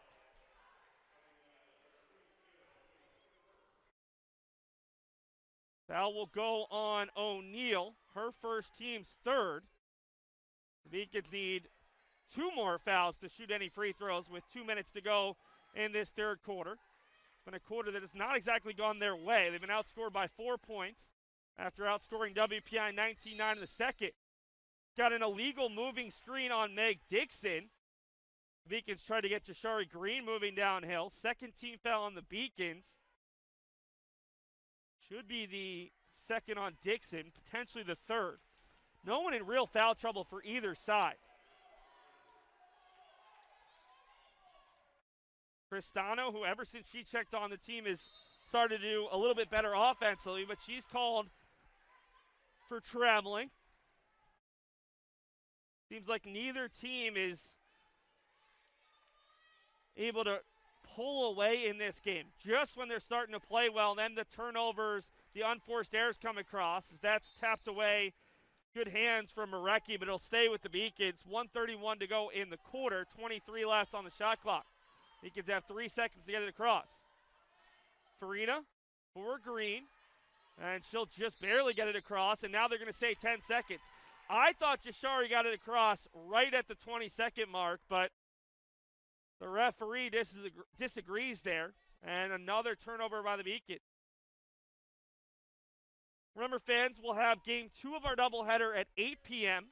or approximately 20 minutes after the conclusion of this one. UMass Boston men's basketball hosts Bridgewater State. O'Neill wide open in the corner. It's Scariati for 3. Another triple. And just like that, it's WPI with a 5-point advantage, 46-41. Beacon's team has turned it over way too many times here in the third quarter. Can they get a basket? Sullivan drives into Scariotti, kicks for Farina. 14 left on the shot clock, under a minute to go in the quarter, which WPI has outscored the Beacons by 8.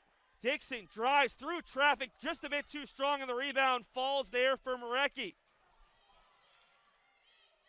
Marecki over for O'Neal. Deep three from Wynn. That's off the mark, and it'll come all the way out of bounds. That was actually Alice Kelly, not Jordan Wynn. 22, not 32. Either way, it's out of bounds, and the Beacons will get it back. 31 seconds exactly to go in the quarter. So UMass Boston, if they take it down deep into the shot clock, should deny WPI a last-second chance. 1 second difference between game clock and shot clock. Green from behind the three-point line. Once Sonny Green working on Cristano, goes up with it off glass and gets the roll. So the Beacons will take points, but still give WPI 10 seconds to go in the quarter. Marecki loses it. Sullivan to the floor, kept alive. Deep three, and it's off the mark there from Scariotti. So a late basket from Sonny Green gets the Beacons back within 3. It's 46-43, WPI after 3. UMass Boston outscored by 5 here in the third, but still very much in this one. Take a commercial break, be back with the fourth quarter from the Clark Athletic Center. It's UMass Boston going for that first win of the 2021-2022 season. Celebrate the soggy shoes and the slow starts. Celebrate the lessons learned along the way.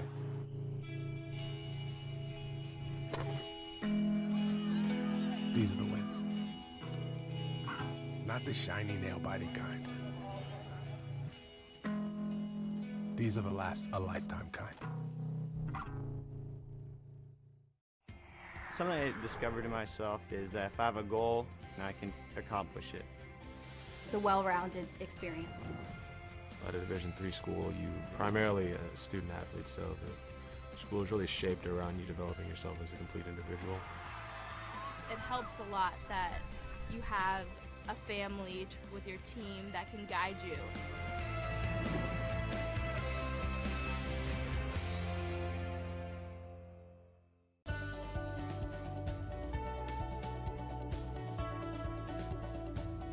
I just wanted to get good grades and to do well, but it also made me realize that I have a lot of career goals. You're there to get a full college experience, not only participate in your sport, but participate in things outside of that, and it's all about growing as a person. My coaches have helped me with figuring out who I really am. Their lives are dedicated for us to succeed.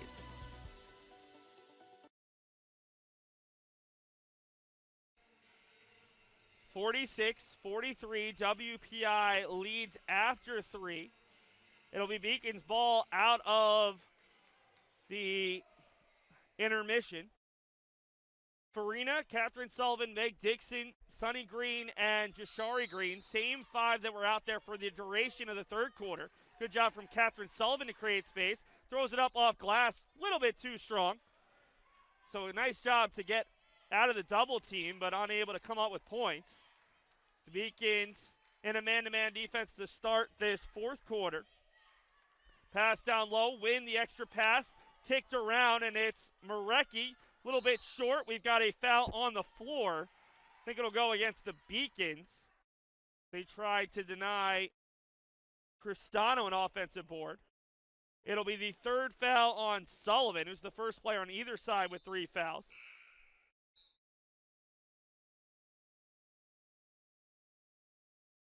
And just like that, the Beacons will go to their bench for the first time in the second half.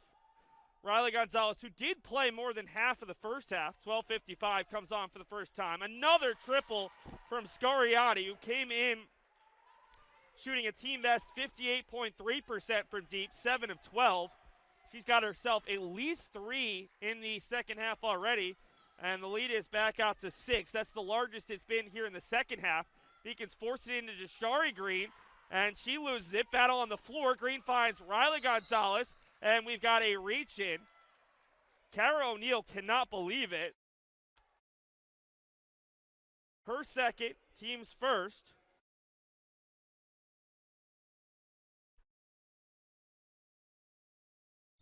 .20 on the shot clock for the Beacons. Finds Farina, who drives right through O'Neal, and a good finish from Carrie-Ann Farina. Farina had a career-high 13 points the other day against Mitchell. Got at least 5 in this one, and the Beacons are back within 4. Cristano being guarded heavily by Dixon. Wynn wanted the screen. Now she denies it right back from Cristano, and she's called for traveling. Lisa did not seem to like the call. Senior out of Valhalla, New York, who's coming off a career-high 12 points against Western New England on Saturday. I think she's got at least 12 in this one. It's been the most consistent offensive weapon for WPI and head coach Charisse Galasso. Green thought about the three. She can shoot it from out there, but hasn't really found the scoring touch as a collegiate player. Ryla Gonzalez, the first hook from a Beacon today. And UMass Boston on the mini 4-0 run to cut it to 2. Cristano down low, bobbled it, and Dixon has it. The Beacons running in transition. Once Jashari Green finds her, and Jashari off glass and one. The slow pass actually helped the Beacons because it allowed Wynn to catch up. Jordan is going to be called for the foul, her third, second on WPI, and a chance for a three-point play for Jashari Green and a Beacons lead. Chance to make this a 7-0 run. Jashari is 0 for 2 on the back ends of three-point plays. And make it 0 for 3. Feel like the broadcaster curse is in full effect right now. Only I'm not superstitious. To the far side, kicked in for Cristano, and good pressure from Farina. Beacons team trying to make themselves as big as possible in the post. Pass into the corner, O'Neal kicks it out for Scariati, who's had the hot hand. Scariati, and we've got a little bit of an arm bar on the Beacons, their second foul of the quarter. It will be the second on Ryla Gonzalez. Beacons have essentially gone 6 players deep in their rotation today. Probably only have 8, maybe 9 available. Wynn will take the deep 2 because the Beacons offered it. Farina was tangled up with a WPI player, and good boxing out leads to a loose ball foul on the Engineers. It'll be the second on Marecki. 4th foul on WPI already here in the quarter, and the Beacons, with 7:45 to go, should be shooting 2 the rest of the way. If they can shoot their free throws well, that could be a big boon. Gonzalez drives hard. Dixon floating away, and she's called for the travel before the made basket. The bench can't believe it, as that would have given them the lead. Also a really nice move from Meg Dixon in amongst the trees. 49 all, 7.5 to go between these two Massachusetts programs meeting for the 3rd straight season and 4th time overall. Swung to the near side. Wynn drives baseline, kicks the extra pass up top for O'Neal, back for Marecki. Wynn cuts down, great pass for Cristano. Really good ball movement for WPI to find Cristano. As Melanie Presso, who's been sitting for a while, the team's leading scorer, waiting to check in at the scorer's table. Farina all the way through, up off the glass, and just a little bit off the mark. Good take from Carrie-Ann Farina, the junior out of Arlington. Cristano again. Her kick out, though, is going to end up all the way across half court. And a backcourt violation by the Engineers gives the Beacons the ball back. Just a 2-point deficit. Presso is on for O'Neal. Shari Green gets a pick. Green needs help, finds Farina. Extra pass for Dixon. Wants Sunny Green. She can shoot the 3. Off the mark, though. Gets no piece of the rim. And it's Jashari Green who's called for the over-the-back call. Green, who picked up the first foul in this game, also picked up the most recent, just her 2nd foul of the game. Huge for a player who's fouled out with 3 or more minutes left in each of the Beacons' past 2 games. Team's leading scorer and rebounder, they need her in there. Presso for Cristano, being pressured by Dixon. Finds Scariati, who's been good from deep, wants another three, too strong. Battle for the rebound, and it's Riley Gonzalez. Triple team for Farina. Farina has Green and Dixon, gives it off to Dixon for a three, a little bit short, and Jashari Green doesn't go over the back this time. Almost had the rebound, but couldn't quite time it. So it was a good job by Jashari to not give the exact same foul, but couldn't quite find the ball as it came right past her and the WPI player boxing her out. Under 6 to go, WPI with a slim 2-point advantage. Each of the last 2 meetings have gone down to the final 2 minutes. Beacons 3-0 with 3 wins by a combined 14 points, including 1 overtime win in Phoenix, Arizona. Scariati all the way to the tin, a little bit short. Cristano the follow, and she'll have to earn it from the free throw line. This is either the third on Green, and it will be. Dixon was in as well. Catherine Sullivan, who has 3 fouls, will check on for Riley Gonzalez. 2 free throws upcoming for Cristano, who's a really good free throw shooter at 6 of 7 from the year. Make it 7 of 8.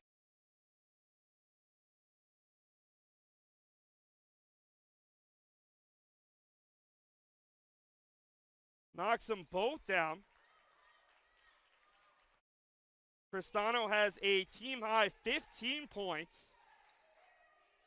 Easily a new season high after 12 against Western New England the other day. UMass Boston's deficit is 4. Green working on Presso, who obviously kicked that one away. It wasn't one of those put out the foot. She full-on kicked it like a soccer ball there as Green tried to drive by her. Doesn't matter how blatant it is, it's still a dead ball. 20 seconds to go on the shot clock as it's reset with 5:19 to go in the contest in fourth quarter. Dixon works off a couple of defenders, working on Cristano, and we've got contact.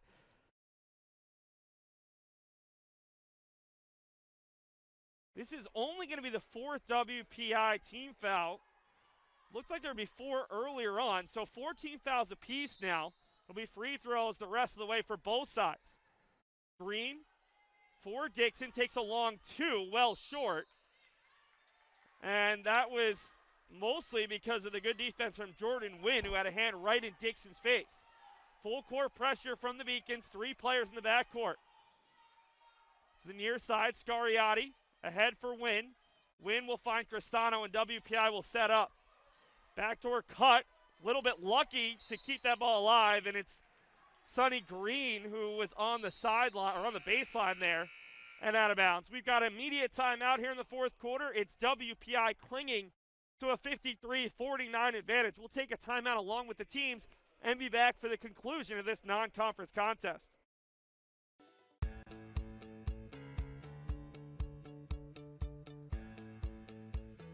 Being a part of the different activities and organizations that I've been a part of, I'm actually able to see myself where I'm like, hey, I actually can make a change. I'm one person that can make a difference. Division III has helped me to develop teamwork skills, critical thinking skills, time management skills. It's not just about basketball, or it's not just about school, it's about developing yourself as a person altogether.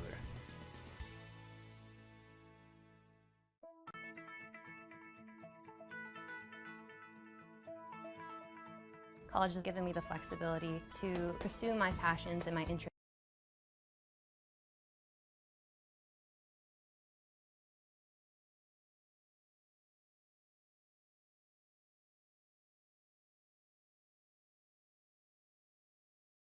WPI looking to move to 4-0 on the season and earn their first ever win over UMass Boston. The Engineers have started 3-0 in 4 straight seasons, but have only got to 4-0 once. They went 5-0 to begin the 2017-18 season. Lost their 4th game in both 2018 and 2018-19, and to the Beacons in 2020-2021. It'll be WPI ball with 15 seconds on the shot clock, 4:56 to go in the contest. They find Cristano, and she's fouled by Dixon. 2 more free throws from Cristano, who just hit a pair. 15 foul on the Beacons. Meg Dixon is called for her 2nd foul. And Cristano already up to 15 points. Probably a career high, considering she has averaged 3.8 points for her career for the senior center out of Kennedy Catholic High School. Misses the first. Beacons are going to have to make sure they box out here. Can't afford any offensive rebounds as Cristano short on the second as well. So an empty trip for WPI despite a really good chance. And now can the Beacons get back within a single possession? Green finds Sunny Green and right back for Jashari. Lots of movement right now from the Beacons. Up top it's Catherine Sullivan. Sullivan around a screen. Pulls up and moved the feet a bit. Another turnover from UMass Boston, who had 11 in the first half and easily over 20 for the 4 straight game. That has been a little bit of an Achilles heel for this Beacons team. Too many turnovers. Trying to get it across. 3 seconds left to get it across, and they do so. Good work from Scariati. Presso tries to kick it across, ends up in the hands there of Marecki. Off the hands of a Beacon and an Engineer. 10 on the shot clock. Win for Scariati. Gets a pick, wants a deep 3 from straight away, and she's well off the mark. Airmails that one right. 4:06 to play in regulation. First ever meeting between the Beacons and Engineers here in Boston after they met in Worcester each of the last 2 seasons. Obviously no season for either team last year because of the COVID-19 pandemic. Now the Beacons will be shooting 2. Jordan Wynn, first player with 4 fouls on either side. And Dixon will get a pair. Ryla Gonzalez replaces Catherine Sullivan. For WPI, it will be Alice Kelly replacing Jordan Wynn. So Wynn to the bench with those 4 fouls. Senior forward out of Groton, Massachusetts, who's making her 4th start in 27 appearances.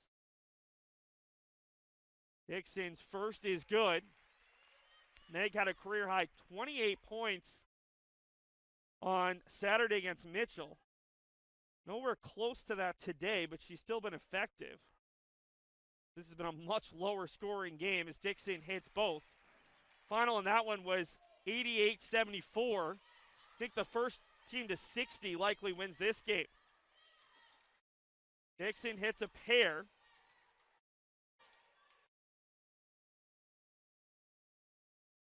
Working with it is Marecki. Will pull it out with 15 on the shot clock. WPI eating some clock here up 2. Marecki with 7 on the shot clock. Pulls up from the elbow, and it's Cristano with the offensive board. Quick kick. Kelly is short on the 3. Another reset with 20 on the shot clock, and the Beacons will reset defensively. Scariati looks to drive, kicks out for Kelly, who just missed that 3 with 10. Near side. Calling out directions is Marecki. Pulls up, finds Cristano. Another good extra pass. And Lisa Cristano has been killing the Beacons inside. Really good movement to get herself open. 4-point deficit for the Beacons as Gonzalez's pass is deflected away. Loose ball, and it's picked up and cleared away by Scariati. Good job against 3 Beacons there. 2-possession lead for WPI as we're under 2 minutes and 40 seconds to go. Beacons came back in 2018-19. The 7-4 game-ending run. There's Marecki well short. Another rebound from Jashari Green. Last year the game was tied at 40 with 28 seconds to go when Jelani Jackson hit a deep 3. Farina for Sunny Green, wants 3, a little bit strong. Jashari Green the rebound, stripped away. Green fighting for it, up off glass and good. Another big bucket from the sophomore out of Boston, and it's again a 2-point deficit.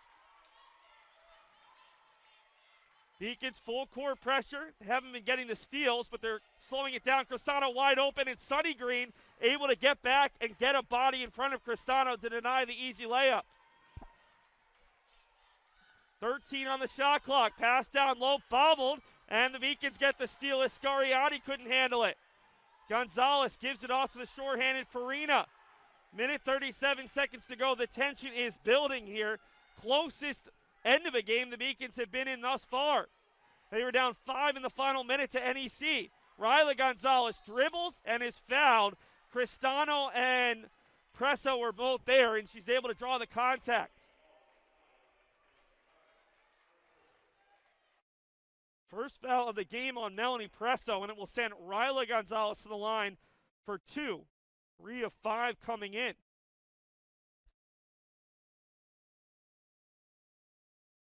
Ryla's first is just a bit too strong.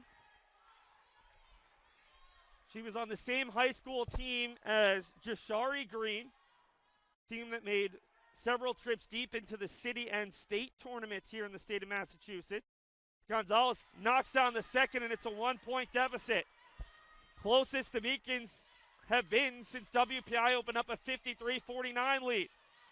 Green tries to tap from behind. Cristano open. Dixon with a huge block.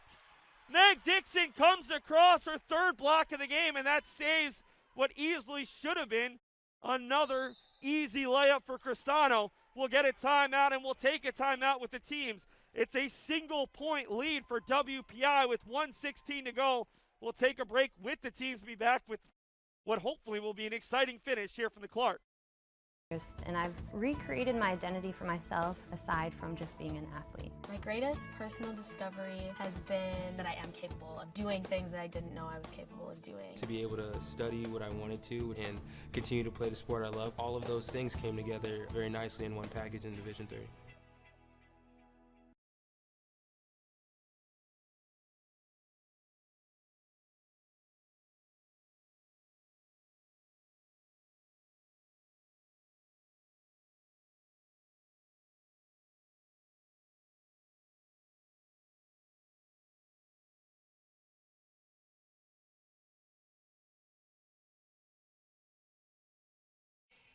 WPI ball out of the timeout.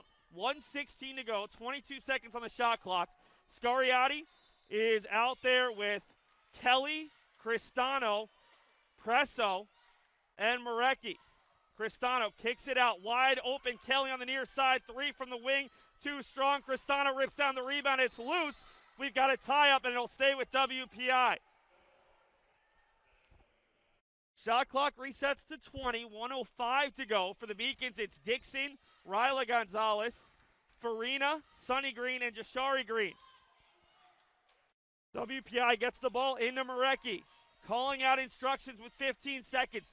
UMass Boston has to anticipate the ball is going to try to get to Cristano. 3 from the corner for Melanie Presto, and it's a huge 3.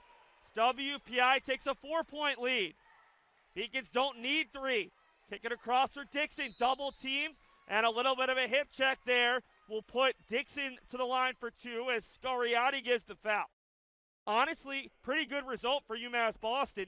They send a good free throw shooter to the line, and that only took 7 to 8 seconds.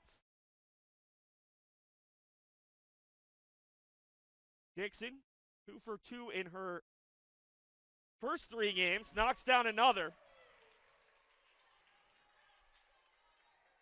Meg is one of 2 players on the Beacons roster who was part of the 2017-18 team that won the program's only Little East Conference tournament championship. Knocks down the second.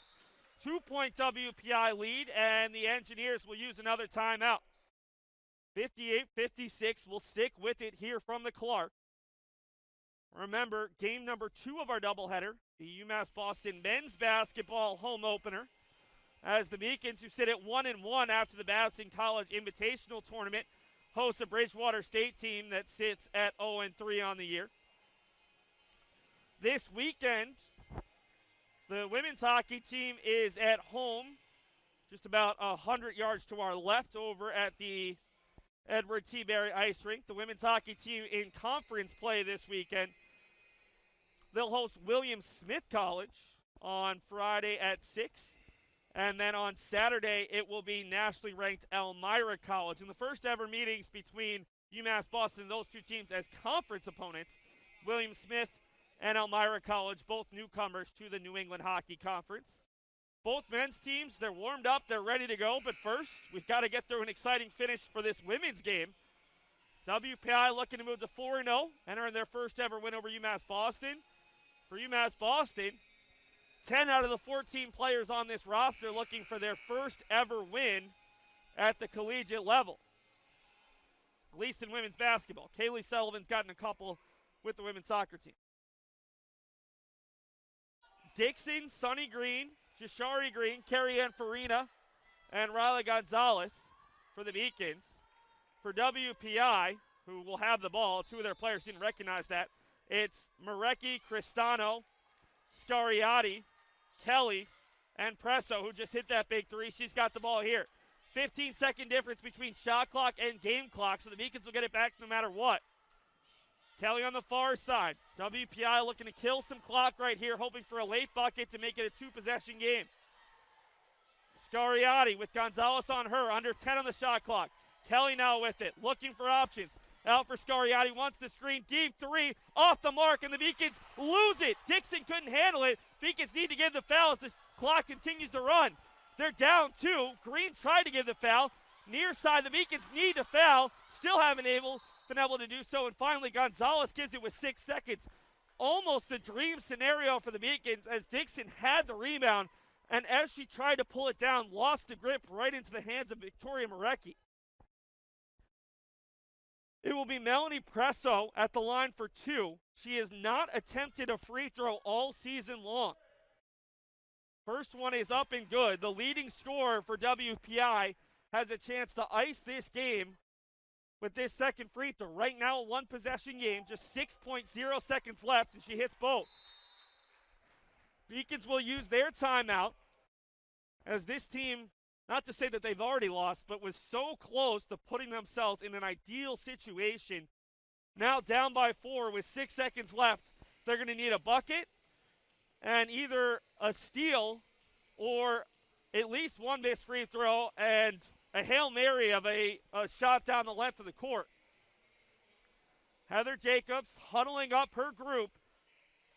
Easily the closest they've been to a victory. Not that you're talking about moral victories right now in that huddle, but this team playing really well against what should be a strong team in the NUMAC, picked 5th. But the NUMAC typically is one of the stronger conferences in New England, especially for women's basketball. Teams like MIT, Babson, Smith, Wellesley. 6 seconds left. The Beacons do have the possession arrow, which is interesting because you don't necessarily need a steal. A tie-up would do just as much for UMass Boston, but that's only if you're able to get points and then force an inbound. Beacons will bring 4 of the same 5 out there. Catherine Sullivan replaces Ryla Gonzalez. It'll be a Beacons inbound in the front court, so that's a benefit. You really don't need a 3. 3 certainly gives you more options, but we'll see what Heather Jacobs planned out as it's Farina along the far side. Farina looking for options, needs to get this in first and foremost, finds Dixon around the screen. Dixon a deep 3, off the front of the rim, no good. Bouncing around, it's Wynn the rebound, and the Beacons will give the foul with 0.1 seconds left. That was a heave and a half from Dixon, and honestly not off by much. That ball bounced around the rim. The Beacons likely, well, no, let's be honest. The Beacons are about to fall to 0-4, WPI to 4-0. But give a ton of credit to this Beacons young team, still without at least 4 to 5 players. And this is easily their best performance of the year. It's going to hurt right now. It's going to hurt tomorrow. But really promising showing from UMass Boston as Kelly hits the first and the second. 6-point WPI victory. We'll take a brief commercial break, hopefully joined by Heather Jacobs, and then we'll wrap it up here for the women's game so we can bring you a pregame for the men's game. WPI takes it 62-56.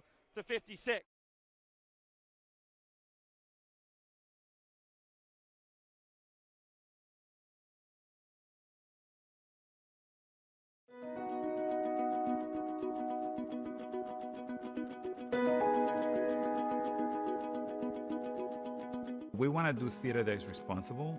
We want to do music that is evocative and like elevates us. We want to do dance that reflects urban movement and connection. I've been a practicing designer for the last 30 years. My specialty is costumes. This space is fantastic. This is our recital hall, and it's so outstanding that many people compare it to the symphony hall because the quality of sound is like nothing in town. And there is the painting studio, the sculpture studio, the digital studio. The type of students that we're getting, you know, they're more competitive. They're looking for these kind of facilities. They look at other private colleges, but then decide to come here. Boston is filled with regional theaters, so our students can actually apply what they're learning and build a portfolio. And it's so great to see the names on the programs, and people may not know they're from UMass Boston, but eventually as they graduate and they begin to get professional jobs and you see their bios, that's going to be UMass Boston. It's going to be the stamp all over. UMass Boston.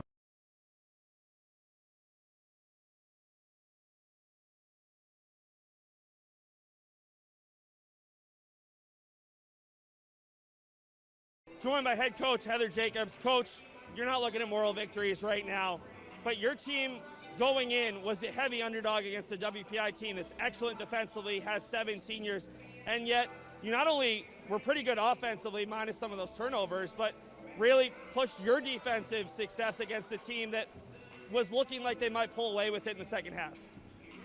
Yeah, you know, I'm proud of our effort, but you hit the nail on the head. We're not about moral victories, right? You know, we want to stay focused on the process, and we had too many mental errors and too many let-ups, you know, through the whole entire game, and I think they're more exposed in the fourth quarter, but they're throughout the whole time. Every possession matters, and you know, it's a loss, but it's also a learning opportunity, and I think we can take a lot away from it, and that's the hope, is that we keep growing and we keep learning, and yeah, we're not about moral victories, that is for sure. Last week at NEC, you were leading into the fourth. They went on a big run, and you weren't able to quite get back into it. Did you see some things about your team's ability to play in a close game today that maybe you didn't see as much of last Wednesday?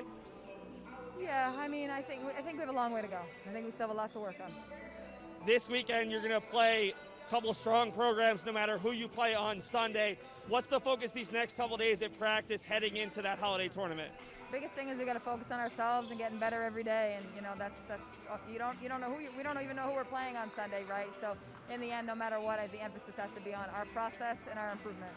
Coach, it was a pleasure watching your team today. Good luck this weekend. Right now, we'll take a look at the highlights from that second half and wrap it up here from the Clark.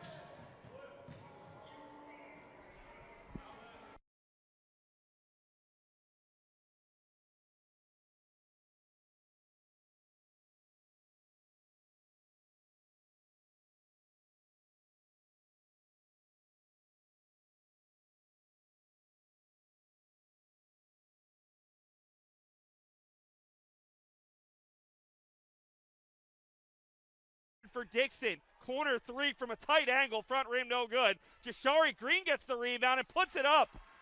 Her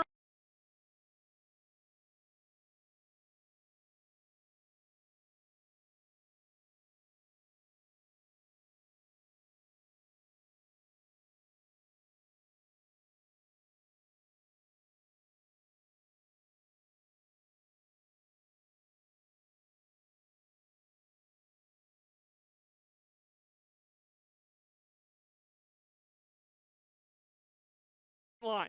One Sunny Green working on Cristano, goes up with it off glass and gets the roll.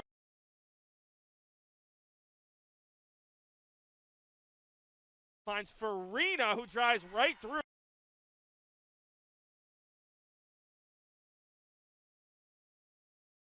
The Meekins running in transition. Once Jashari Green finds her, and Jashari off glass and one.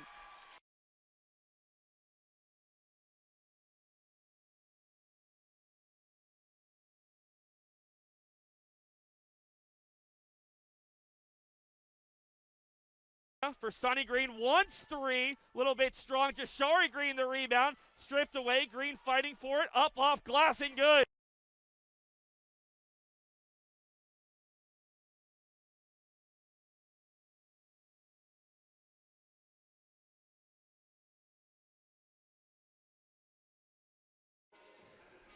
And welcome back. You see the final statistics in this one. UMass Boston shooting 40%, actually out shooting WPI for the game. The Beacons with a very slim edge, 21 of 53 to WPI's 24 of 61. Both teams struggling from distance. Free throws played a little bit of a factor. UMass Boston 9 of 15, WPI 7 for 10. But realistically, the turnovers, something both coaches are going to want to clean up. 24 turnovers apiece. WPI, though, 25 points off turnovers to the Beacons, 18. UMass Boston held a 30-26 edge in points in the paint. Looking at some of the leaders from this contest, for UMass Boston, Jashari Green hits the 20-point mark for the second time in her first 4 collegiate games. As we'll bring you the final team leaders in right now. Green, 20 points on an efficient 10 of 15 shooting, had 8 rebounds. Meg Dixon, 15 points, 6 of 6 from the free throw line. 9 rebounds to lead the Beacons, 8 from Sunny Green, 7 from Riley Gonzalez. For WPI, Lisa Cristano, 18 points, 6 rebounds, 8 of 11 from the field.